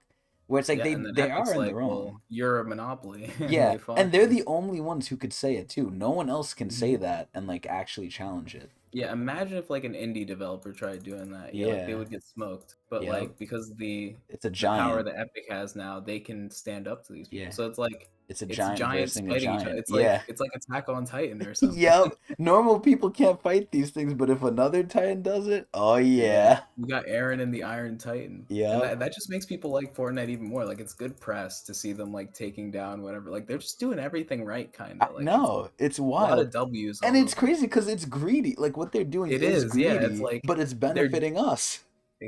Because exactly. it's gonna come back to us anyway. Because this is where if Fortnite takes the profit, I mean, again, granted, right? This is where I think people are okay with Fortnite making so much because Fortnite feels more fair than the other games. Whether it is fair, because imagine this, right? Imagine there's like two examples here. There's a king, or there's an employer who makes $100 of profit, and he only gives you one, and then there's an employer that makes 10 million in profit, but he gives you 10,000. It's like the guy who's getting 10,000 versus the guy who's getting one is going to be a lot more thankful, right? Mm-hmm. But even It's the though same percent. it's not even the same percent, or I tried to make it not the same percent Oh, where let's just say instead of 10 million the guy's making a billion, the guy's oh. making a billion of profit but he's giving you 10,000 versus the guy who's making 100 in profit but is giving you $1. The people who are getting 10,000, they're getting even less.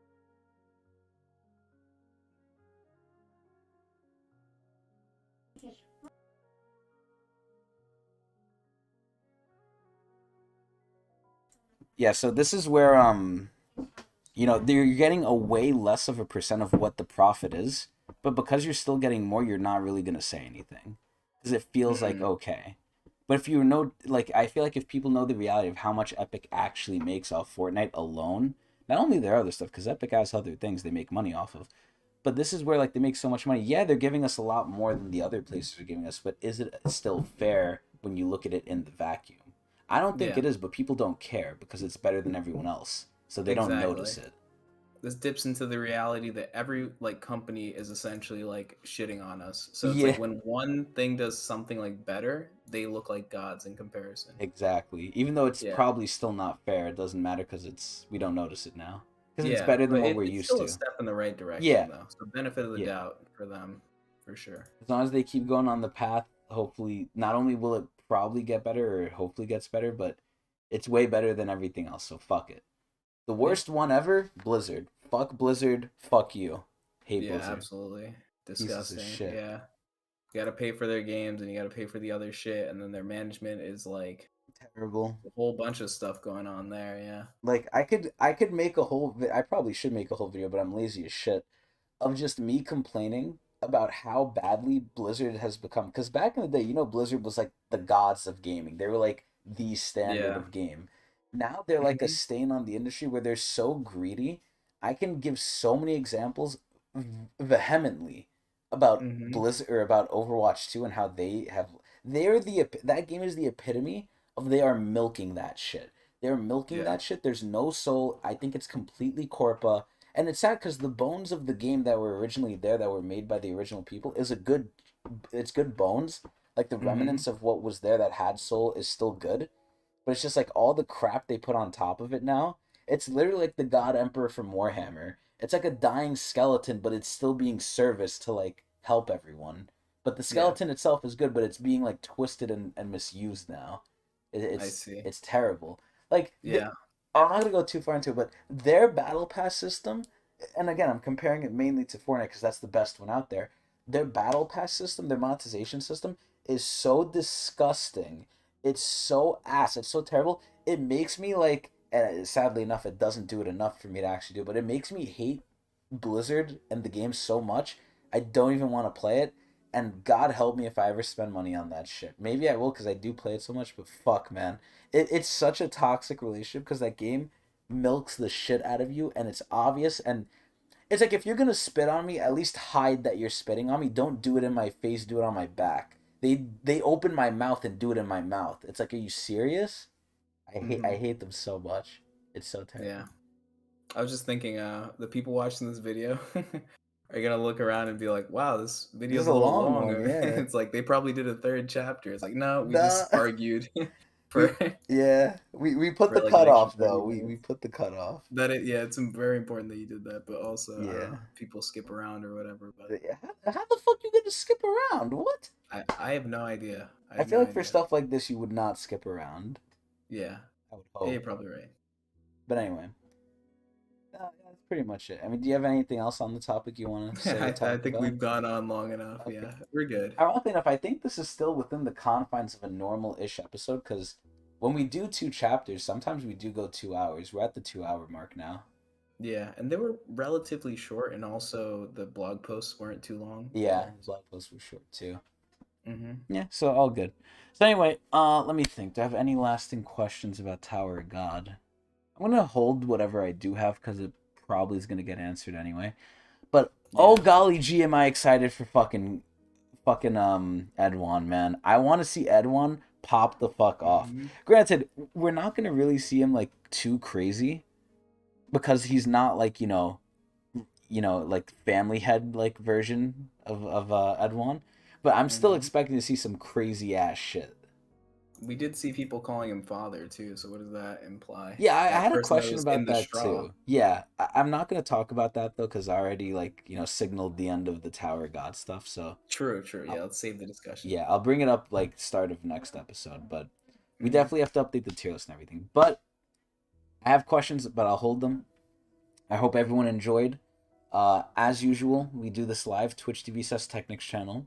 If you liked what we did, please stop on over and watch. And if you miss it, because we are doing it today on a Tuesday and earlier than we usually do, if you miss it, check my fucking Twitter because that's when I announce when we do it. But if you missed it, the only reason why you should miss it is you're sick, dying, or dead. You can watch the VOD at a delay on the YouTube. So you can check it out there. But anyway, Adrian, do you have any sort of guru knowledge for long term success and not short term greed for the viewers out there? Do you have any tips and tricks for them long term? Yeah.